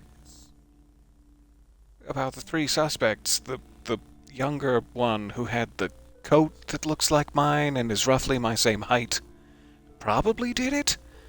The other guy was limping and would have had to hide that. I've got it all figured out. Who did it, detective? Who killed Charlie Spillane and Deanna Deneuve? It was Dick Mullen. That's the twist. That's the twist ending here. I guess I would say the politician's son. Because the problem with the art collector, Torvald, was that he was too shaky to have thrice plugged the chest. It could have been love, I suppose, but I guess I'm going to say politician's son? I just don't know what consequence getting it wrong has. And I am nothing if not terrified of consequence. Could be. Who knows? Only one way to find out. Oh good, it's not actually up to me, and it is in fact a book I'm reading. Finish the book. You begin furiously flipping through pages. Even as you know these books follow a series of well-worn tropes, you find yourself completely engrossed. You're turning pages so fast, you don't even notice the ancient spine coming unglued. Oh no! You try to grab the pages as they come loose, but your fingers aren't quick enough. They're gone. But the ending! Find it, Kim, help me find it. I lost a contact. Pretend that if it makes you feel better. Just help me. Dozens of pages scatter across the floor. The last fifth or so of the book seems to have been lost. It's possible that you could gather and reassemble the pages, but it would take way too long. Stupid old horse glue. Ah, yes. The problem with mass-market paperbacks. They are not made to last. Perhaps this is a sign that you should get back to solving your own murder, huh, detective? Yeah, maybe. Or maybe it's a sign that I should spend the next 2 hours carefully re-gluing the book. Kim, do you have a horse I could borrow? In your hand, you hold 4/5 of Dick Mullen and the mistaken identity. I don't like the way you said that. I put the book away. Now it's all bursted. It's all bursted open. And I am filled with sad. Plaisance, help me. Do you have a horse I could borrow? Hello again, esteemed officer, and welcome to Crime, Romance, and Biographies of Famous People. So this book, it fell apart before I got to the end. Do you have another copy? Oh, I'm very sorry, sir. Some of these old paperbacks just don't have the durability. I would be happy to sell you another one, but unfortunately, it's the last copy we had in stock. Classic Plaisance, unhelpful as always. I'm sorry, Plaisance. I don't mean to take this out on you. Do you have a horse I could borrow, The Annette? lights are so pretty when it gets dark. Little girl, help! My Dick Mullen book ripped before I could get to the end. Do you know what happens? Oh yeah, she might have read it. Tell me everything. Which book was it, sir? Dick Mullen and the Mistaken. Why did I say that weird? Mistaken identity. Oh, I'm very sorry, sir. I haven't read that one yet. I wish I could help you. Ah, my heart is breaking. Okay, thanks. Sorry to bother you. I'm having a thought. Give up. You'll never find the answer. There's no other copy of Dick Mullen and the Mistaken Identity here. But why? There's gotta be a way to solve this. There isn't. If only you had more time, more resources. Who knows what you could have come up with? Maybe if there had been more money and less speed. Yeah, no, fair enough. Or more speed. Or that, yes. Either way, you might have been able to come up with an answer, but not like this. Man, what a disappointment. So I just don't get to know. I don't get to know who done it.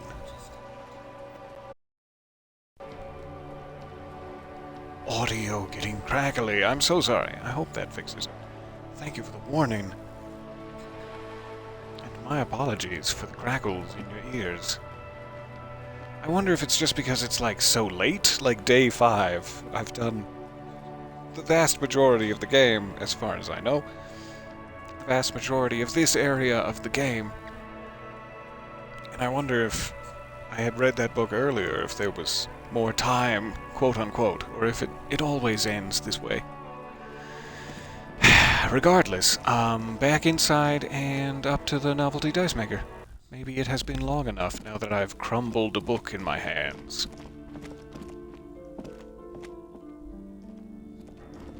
See if we can get ourselves some cursed dice. And then it's like, what, 15 minutes until we might be able to go up to the boardwalk? I forget exactly what time they said. Perhaps our journal can refresh us. Oh, it's you again. Are you looking for a die? I was looking for the die that you promised me, yes? Maybe I'm still early? And overconfident. That's fair enough, I guess. I'll just leave in shame.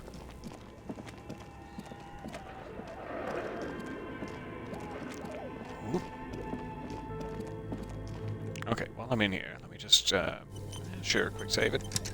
Quick save it in my shame, and then check the journal. Pick up dice from the dice maker. Be ready in 8 hours. That was at 12:55. Okay. So it could still be a while.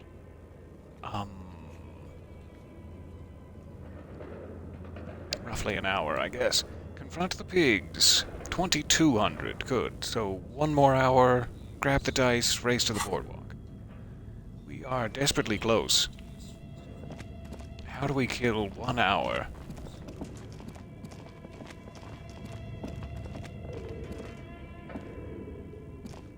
Tiles on the cube are still small. Nothing happened. Something's missing. There's no tape. There's no tape in the player. You fool. You mad fool. This old fireplace is covered in a diagram for summonings. The whole thing resembles Kadran mosaic. Don't think there's any new info here. Your flashlight slides over. Some of the writing has faded with age, but you can still... I'm curious, after we had so many conversations with Suna about the history of the company, if we could understand anything new about that.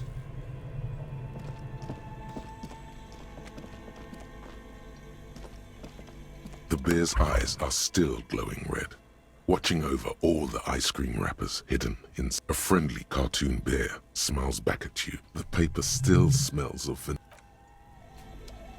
Yummy. I want to put that paper in my mouth. Alright, nothing really to inspect down here. I could reread a case file, that's true. Or 2 case files, let's say. Yeah, you made it. You made it onto the... There you go. I'm proud of you, Harry. Because we're so desperately close. I would very much like to retrieve our gun, if such a thing is possible, this session, before we go to bed for the evening. So, where's my repaired? There it is. The Ledger of Failure and It's Hatred. the ledger you found in the trash. Arson, petty case files theft, again. spousal abuse. Handwritten logs on dozens of investigations date back. You don't exactly close them so much as distance yourself from the smelly papers. It takes about half an hour to piece one together, using the system you've devised. Which one do you want? Square bullet It would hole be murders. very interesting to read about these, wouldn't it? I mean, there seems to be a square-shaped entry wound in the victim's forehead. She's been sitting there for weeks, on her rocking chair, with a square hole in her skull, staring at the wall, her mouth agape. Her mouth is agape, but what about... No, that's inappropriate to ask, That's but... all you got. From the half hour you spent piecing it together, all you know is the entry wound was square-shaped. You never found the bullet. And then another body showed up, also with a square hole in his forehead. It's a limited series. Who knows? Those pages are missing. What next? The lights are on. Good sign. Good sign. Don't worry. One day you may still catch the man with the square gun. Will I ever catch the man with the square gun? Murder at the hookah parlor. You better not kill the groove, DJ. Murder. Tum Tum Tum at the hookah parlor was a case originally assigned to an officer called Joseph Mills, who is now dead, of circumstances completely unconnected to murder at the hookah parlor. Wait, but how? Beaten to death by a throng of Villalobos gang members when him and his partner J.M., only initials mentioned, answered a call one night.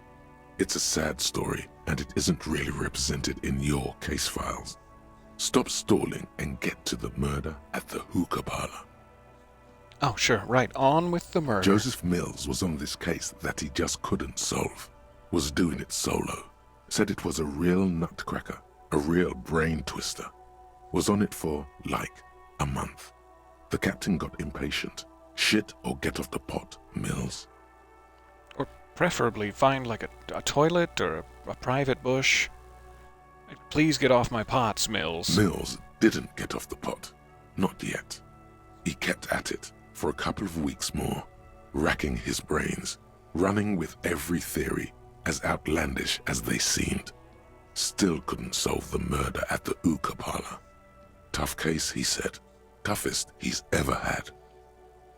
Go on. Okay, so the case is handed to you because Mills isn't getting anywhere, and you look into it. Here's the setup. A young man is found dead in a hookah parlor. You know, those places where you go and smoke bubblegum-flavored vapor all day. Really cool. Apparently that's what we picked last time. I want to disparage bubblegum-flavored vapor. That sounds great. It's really cool. Yeah, really lame. So anyway, young man in his 20s found with his skull busted open, right on the floor of the hookah parlor, skull? in the middle of the day. No one else is in there. Only client that day. In perfect health, too. Some kind of movie producer. No one enters. No one exits. He's just sucking on his watermelon hookah all morning, all noon, like he usually does. He's a regular. No calls, nothing. Just sucking on the hookah until 15:45. Then bam, he's dead on the floor with his skull busted open, blood everywhere. What happened? How can it be? Mills has no idea. Invisible assassin, movie deal gone sour. Girl at the counter did it. Nothing fits. Eerie. Man just dropped dead. So you go to the parlor. You see cushions around the table. Tables low, heavy, really sharp edge. Oh, he sucked the old hookah. He stood up, passed out, hit his head on the table, and died. In a sploosh of watermelon-esque juices. See? You can't even read the thing without solving it. Yeah, it was that. Turns out hookah does do something. It turns off your brain's oxygen supply, and you don't notice it until you get up to go to the bathroom. Wow, he must have sucked a lot of the hookah. Yeah, he liked his hookah. Stephen was his name. What was he doing there for 6 hours? Smoking hookah. Didn't you hear? I don't know. Trying to come up with a movie script, maybe. Anyway, that was Murder at the Hookah Parlor. Joseph Mills wasn't a good detective, and about 30 minutes has passed, piecing it together. Next. More of an unfortunate accident at the hookah parlor. All right, 15 minutes. So we could read one more case, and then we'd definitely be in time. Or we could try it now. Let's try it now. Not much has Put the case changed files in away. the meanwhile. I'm sure it's been 8 hours. I believe that it's been 8 hours. Because the other thing that I was concerned about is if it gets to be too late at night to where the bookshop closes, we could probably still get in through the basement, but is the novelty dice maker... Does the novelty dice maker sleep? I guess is the question. So I was really hoping to get my cursed dice before we had to deal with that possibility.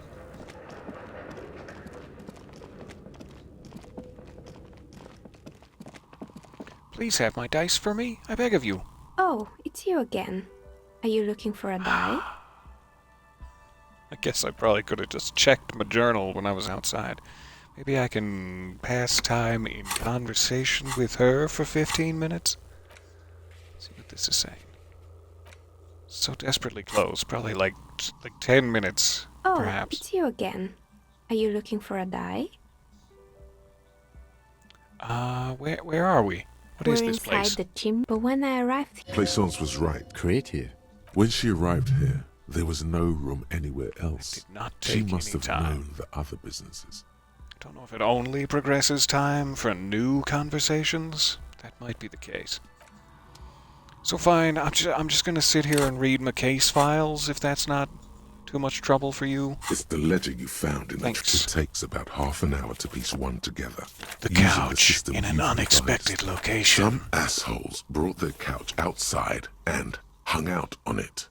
In the middle of the street, on the roof, on the hillside by the motorway. You know, at an unexpected location. They were young, and they thought they looked cool on it. Our couch in the middle of the street. Did I sing that last time? Is this very repetitive? I have no memory. Yeah, they looked really cool, like models. Yes, as you said here, total assholes.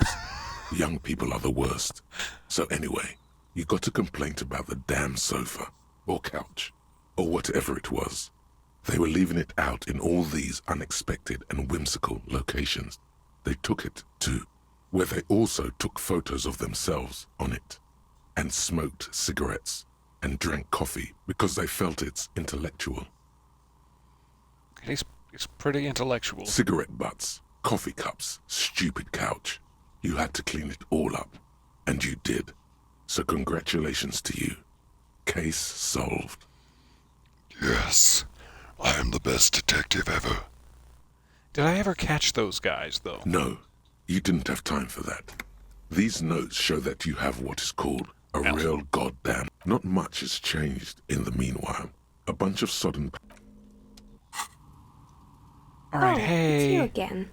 Are you looking for a Came die? back to pick up my die. Very good.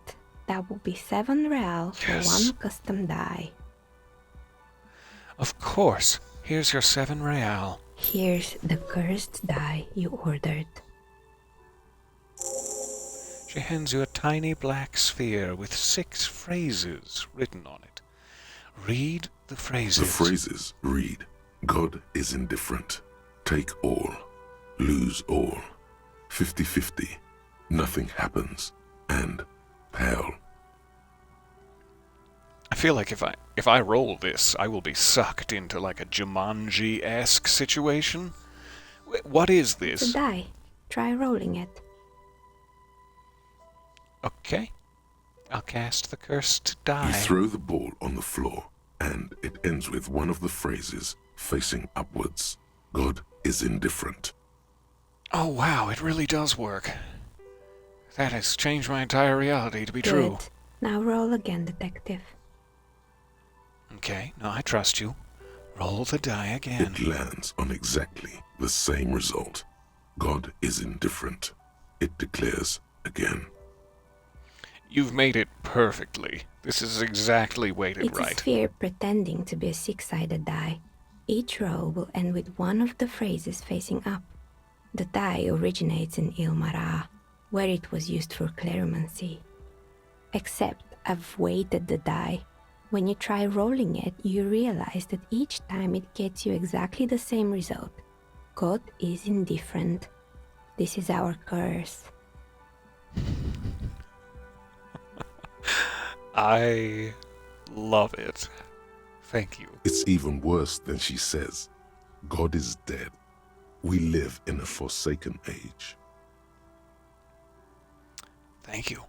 I will keep it. No, I want to continue having this philosophical discussion with you. You're saying that the end result doesn't In matter. the face of death? No, not really. What a relief. I mean, death will be when it arrives, is what I'm trying to say.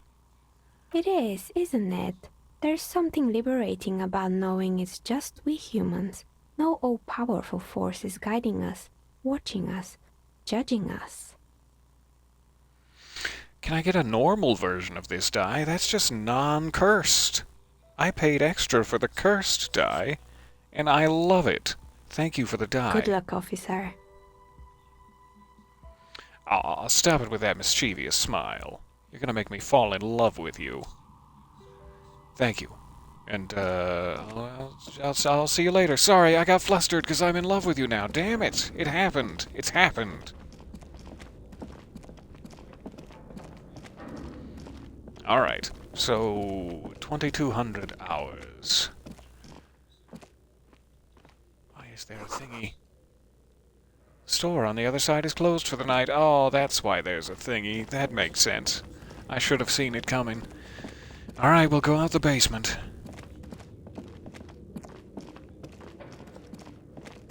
Thank goodness they built an exit pathway into this doomed commercial area. We are so close. We are 25 short minutes away from perhaps retrieving our firearm and or getting shot with it, depending on how the conversation goes.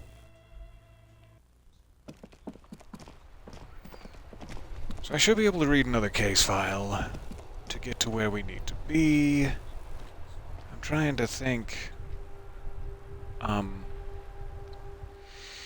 if there's any new dialogue at night. We've been searching all day for new dialogue to no real effect. If there's actual dialogue, I would love to pass the time organically, but if not, we can just read a case file. I don't know if, when he was talking about the headless fallen rider, I don't know if that's on the other side of the river? Check the coast at midnight. It's not even close to midnight yet. I'm wondering if it's like this side of things, or more likely, other side of the river. Ah, there's so many balls here. Dangerous for the kids to have this many balls lying around. I got excited about balls, and I forgot we can just fast travel from here. Let's go up here. Not with that button. Alright. Go to the church. Quick save it, just in case it goes horribly wrong. And I guess read a case file before we walk up there. Just skip through it real It's the quick. ledger you found in the trash. It takes about half an hour to piece sorry. one together, using the system you've devised. Which one do you want? Sorry, Logic. I didn't mean to interrupt. I'm sorry if you missed the sessions where we actually went through all these in detail, and I'm skipping past it. They are fascinating and a great bit of fun, but I'm just going to blow through this one. Unsolvable case. Leslie, the only way for threatening. It's plain to see from the files that you, Satellite Officer JV, it was and Special publicly Consultant T8, indecent, wasn't good. it? You're He must, in the process, he came and can't get out, which is also why the officer responded. Hooray! Not much has changed All right, in goodbye. the meanwhile. 2220. Here we go. To the boardwalk.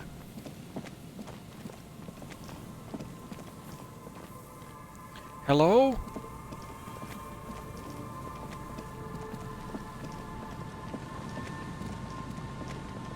Hello?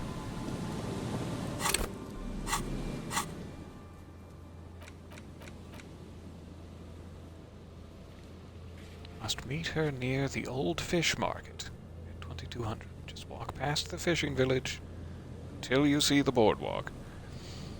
Do I need to, like, reload the area by going into a place and back out of it? Perhaps? 'Cause I was standing directly outside, where I imagined the old fish market to be. So let's just jump in the church and see if that refreshes the world. It's kind of scary out here at night. I'm glad Kim is here.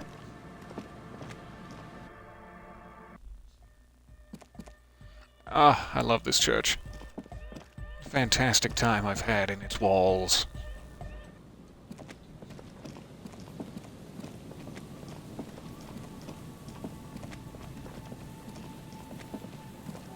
Hello? Okay. Put your hands where I can see them.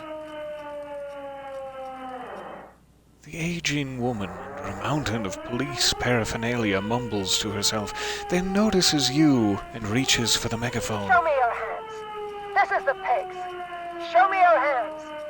Right now. Show me your hands.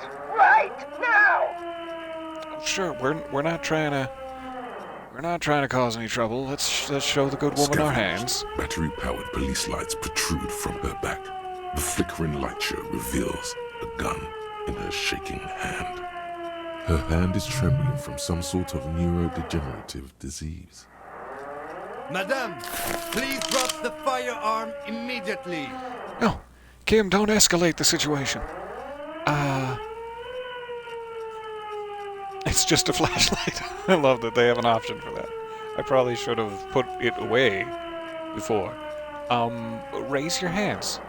Do as she says. The man appears to be pulling out an object from his pocket. Fear under threat! Fear under threat! Superseding event. Split-second decision. Get on the ground! Get on the goddamn ground! Sure. No, I'd be happy to.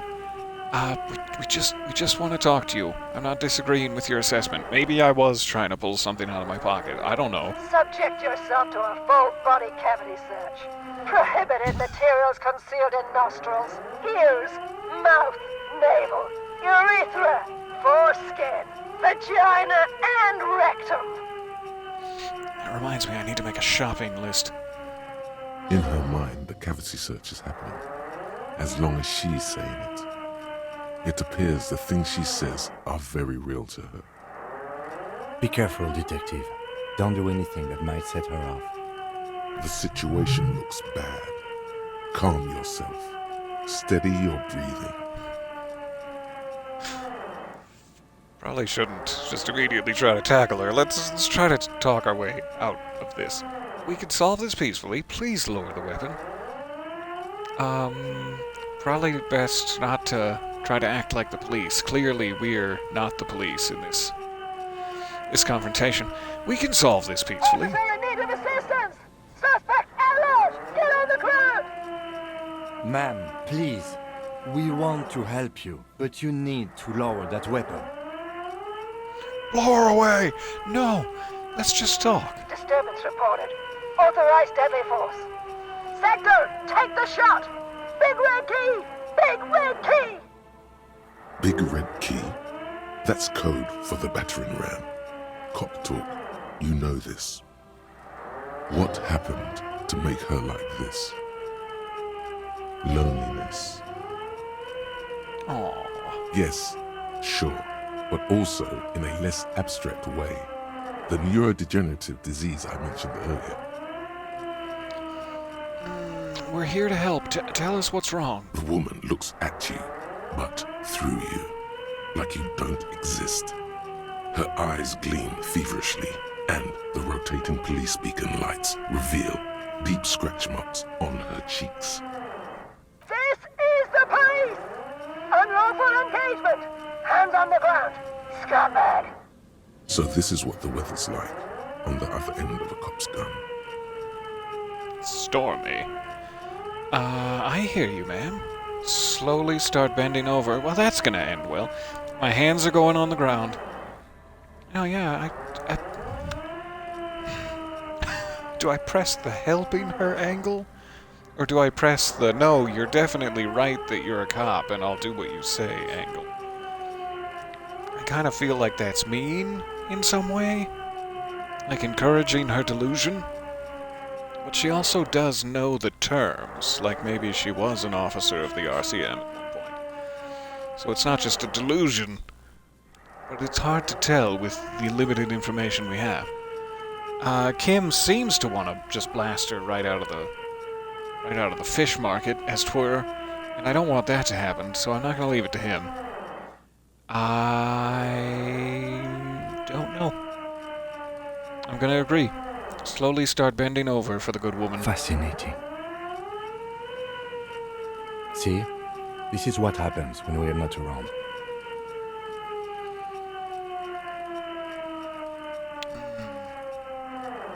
It didn't really have any effect.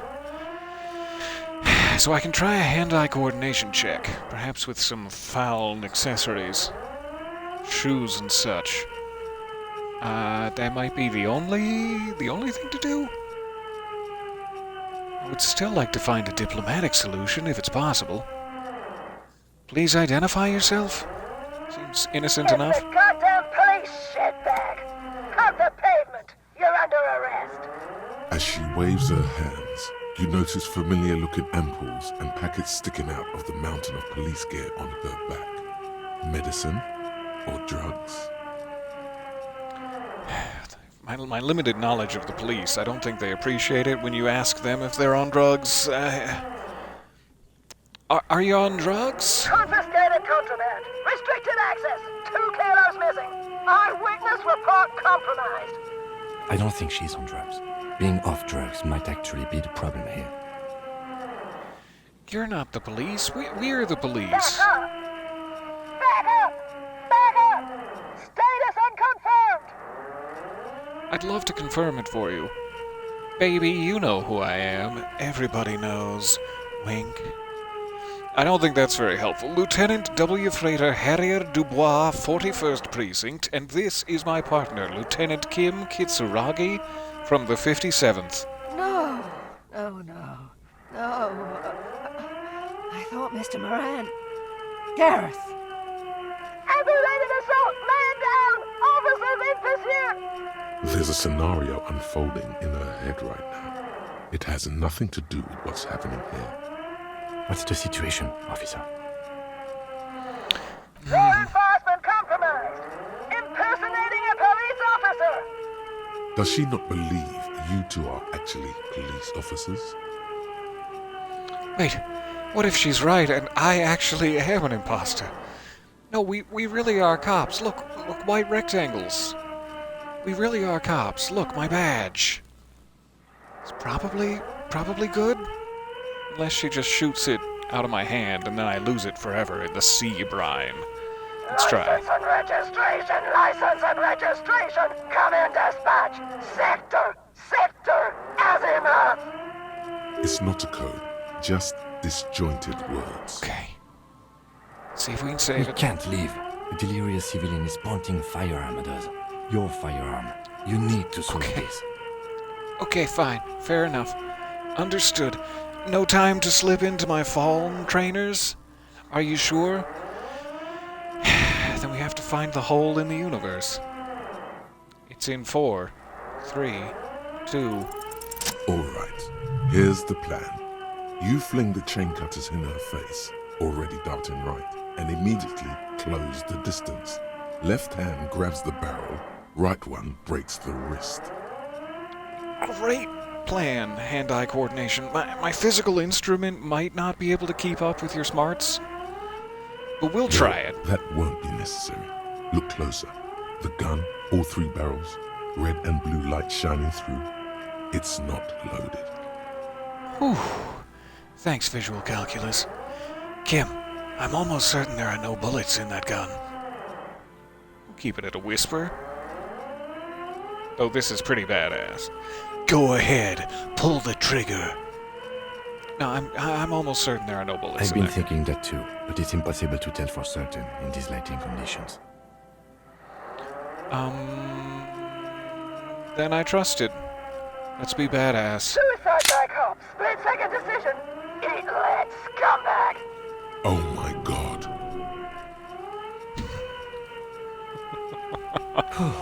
For a moment there, I was 80% sure the gun is empty, and still the instinct almost took over.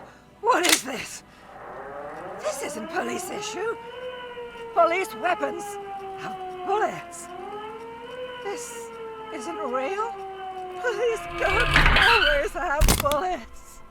What is this? Why did you sell me this? Sorry that siren went on for so long. At least it wasn't quite as shrill as it could have been. Are you okay? Can we get you some water or something? This looks like a rough night all around. She looks devastated. Yeah. Grab the gun right now. This might be your only chance. No, I'm done with this gun. I'll take it. I'll take the gun. I'm not going to use it, but I would like to not have it on the streets. No one ever cares anymore. Why would they treat me like this? Great gears are grinding to a halt. The machine is powering down. She's all out of jolt. poor woman. We need to figure out what to do with her now. I mean, she tried to kill us, and she was really sad when she failed to kill us. But I just feel bad. Nobody's ever around. Nobody ever comes to visit me. You're not alone. Me and Lieutenant Kim are right The here. woman stands in front of you, motionless, unresponsive, almost like an inanimate object now. A mountain of police paraphernalia. In there she is alone, trapped in a world of blue and red lights. Her children and their children, if there were any, stopped coming when it got really bad. I don't really know if it would help her to try to explain what's happening inside her. The vast inner world behind her eyes. And probably would just seem patronizing. I don't want to just arrest her. She did brandish a weapon. She fired that weapon. Is that a crime? Is that are we going to say that that's a crime all of a sudden? Attempted murder? Come on. Should we just arrest her? I don't think there's any need for that. In her current state, and without the gun, she isn't really a threat to anyone. We could let Titus know. This is a perfect problem for the local peacekeepers to handle. They might even know her family.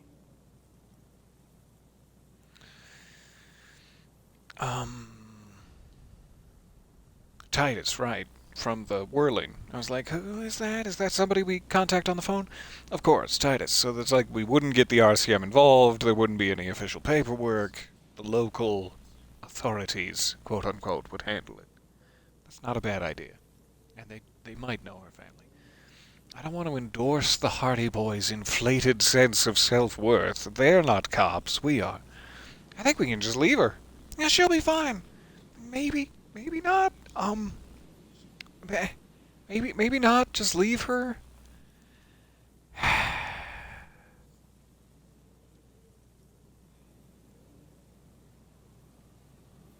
I don't want to make this an official thing, despite the fact that we might be endorsing the Hardy Boys' inflated sense of self-worth.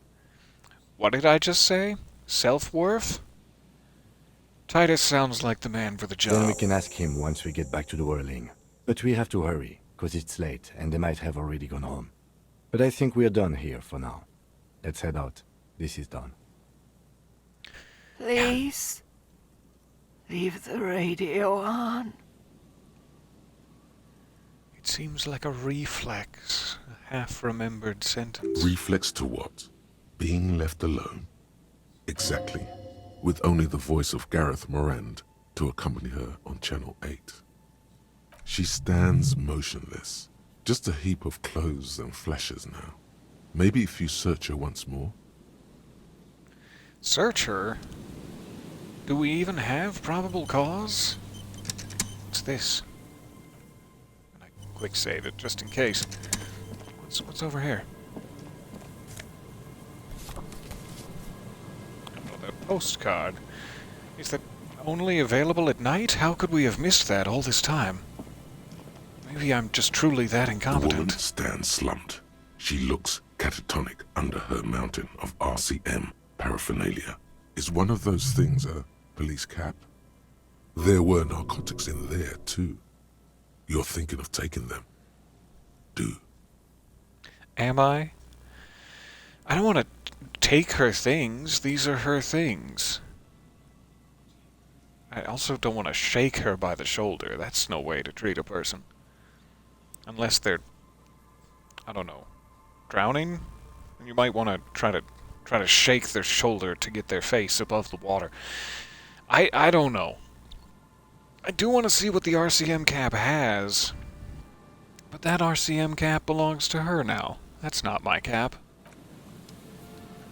We're gonna go tell Titus to treat you real nice. You can have my room at the Whirling. I've got $10, which pays for half of it. Kim, do you wanna chip in here?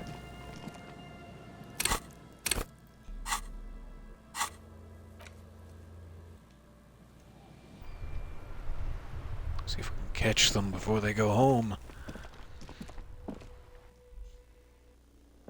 Oh, thank goodness. Hey, boys. The Coppernado is back. What do you want? Just wanted to come here and watch your puppet show. Boys are real talented in the medium of shadow. Good stuff. So there's an old catatonic lady in the fish market on the other side of the bay, and she needs some help.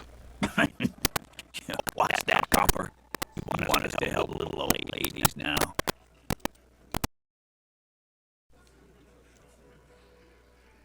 What a weird sound. She also sells popcorn. I'm so sorry about that. That one sounded like hail on a tin roof, somehow. Hello, hello. It's nice to see you there. Are you sure that's not your cap? It might be. It very well might be my actual cap. Yes, I do want you to help this You're lady. local law enforcement, aren't you? Helping troubled civilians should fall under your jurisdiction. Yeah. We'll send someone out. Who is? Wait. It's the pigs, isn't it? Yes, sir. God. Poor lady. Don't worry. We'll handle this. I think she got some family in Courant or something. Bastards left her alone when she got sick. We've been getting complaints. I'm glad that he has that reaction. Please do take care of her. Hey, wasn't Everott's B team looking for her the other day? They said something about her, I don't know, finding something? Oh, wouldn't know nothing about that. Anyway, me and my new gun here are just gonna skedaddle. All right, see you boys later. Yeah, I think you're right, Gene. She have something of yours, Pig? Nope. We can be honest. She had my gun. You're fucking with me. Your gun. She had your fucking gun? Be gentle with that beer, big man. Sure did, boss. Heard him loud and Aw, clear. The hurt my pigs morale. lost his gun to the pigs. Well, at At least I can see you got it back. If you have any questions. He waves in circles, still searching for words. Do you happen to know her real name? Auntie LaPlante, we always called her. Something LaPlante. Marianne, amigo. Marianne LePlante. Lovely. Anything else you wanted to know? Who was she? Was. Like before. Just an old lady. Her kids moved away years ago.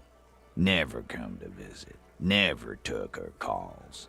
She gets out every now and then. She did right by lots of us when we were kids. Always was a little off, but still. Us kids? That must have been ages ago. She was better then. The children kept her together. I guess I am curious. It seems a little invasive, but how did she get like this? Wanted to be a cop, you mean? Well, shit. I don't actually know. Anyone know why she started acting like a pig? No fucking clue.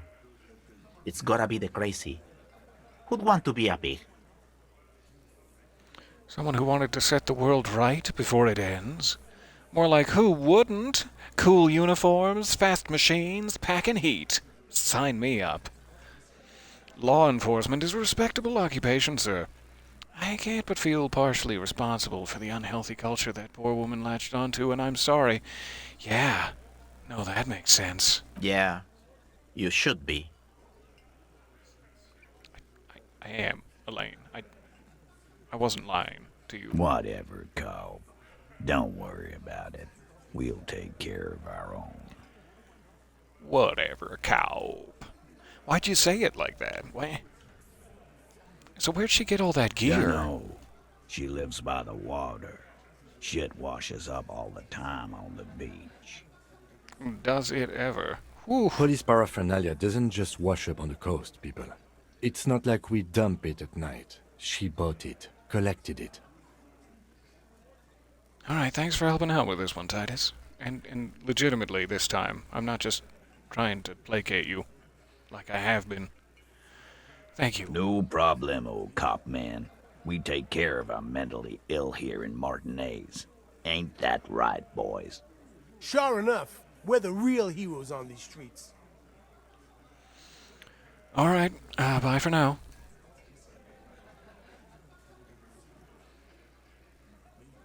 Maybe you could go help her instead of just sitting around. I mean, we can walk together. I'll go with you. I'm sure she's fine. All right. So we got our cursed die. We got our gun back. Let's take a quick peek at it. See if there's any evidence. Fingerprinties.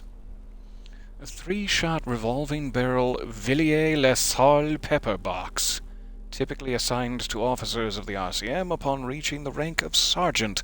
The butt, tee-hee, of the gun is worn, and the engraving on the side reads, Sunrise Parabellum. This is your gun. There's no doubt about it. Tequila Sunrise Parabellum. Got a postcard. This one has hell written on its back. It could not be further from the truth. It's the boom years, and Coron, the nicest district in Revachol West, is enjoying a sun-drenched day. Tall and handsome buildings rise from the riverside, steel, iron, and yellow limestone, with cloud shadows sliding on the facades. This spherical die, with an octahedral cavity, tee-hee, and a small internal weight, will settle with one of the 6 phrases facing up. God is indifferent. Take all, lose all, 50-50, nothing happens, and pale. It's made of bog oak burl, coloring it malevolent black. Note, look at the map tab in the journal to see which white checks have opened. Fancy that. Fancy that. Okay.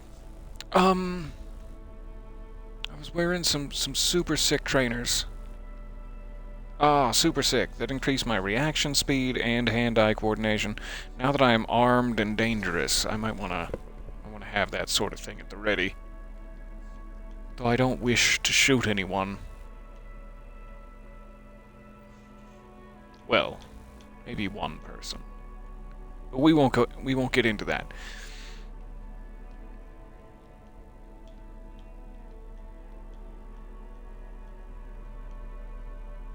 I do like the +2 to encyclopedic knowledge. That could come in handy. And I like having drama. Drama. It's delicious. Tastes good in me. Alright, I do want to wear those shoes for now. Nothing else is super jumping out at me. I'm never giving up my rubber gloves, never giving up my necktie. I'll keep the savoir-faire. This increases hand-eye coordination already. Logic, composure, probably fine. I'm gonna put my chain cutters away for now. Alright. Ooh, you gotta run. Thank you so much for stopping by. It was such a pleasure to see you. And thank you for the well wishes. Fast traveling to the fishing village then, to put Kim to bed with his sleepy little patoot. Here we go.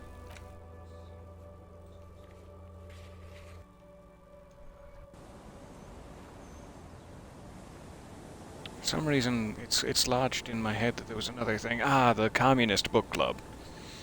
That's what I'm thinking of. That happens late at night. Kim probably doesn't need to be here for that. He's not going to get indoctrinated. So, sweet dreams, my love, my cherub, my little streusel cake. It's getting cold, this late in the night. Time to call it a day. Good night, Kim. Good night, officer. We'll meet in front of the shack in the morning. Enter the shack. Alright. We have made it this far into the game without ever once looking at our appearance in a mirror. Our hideous, shocked, balding visage there in the lower left has accompanied us throughout, and what a pleasure it's been. What a pleasure living in the murky gray. We could head back out, sans Kim, and try to hit up the Communist Book Club and just check in with them. I forget if there was like a skill we were supposed to pass, and there may very well have been. But then I think we're kind of ready. We have everything we need. We finally got our gun back. We should be able to go into the basement of Feld Electrical and encounter Ruby, whatever that may mean, which I believe is sort of the tipping point to the latter chunk of the game, for lack of a better word. We should be on our last chunk. I'm desperately looking forward to it, so hopefully tomorrow can be sort of like all action all the time, revelations and dialogue and fun, and we won't have to waste any more time just to get to night. So thank you for bearing with me here. That should be our last slightly extended session of time wastery, and hopefully it will be packed with goodies tomorrow. I am very grateful for your time. I hope that you get something delicious to eat, and that the rest of your Saturday evening, or whenever you happen to be watching this, is pleasant. I will catch you again soon, and I cannot wait. Bye for a bit. Much love.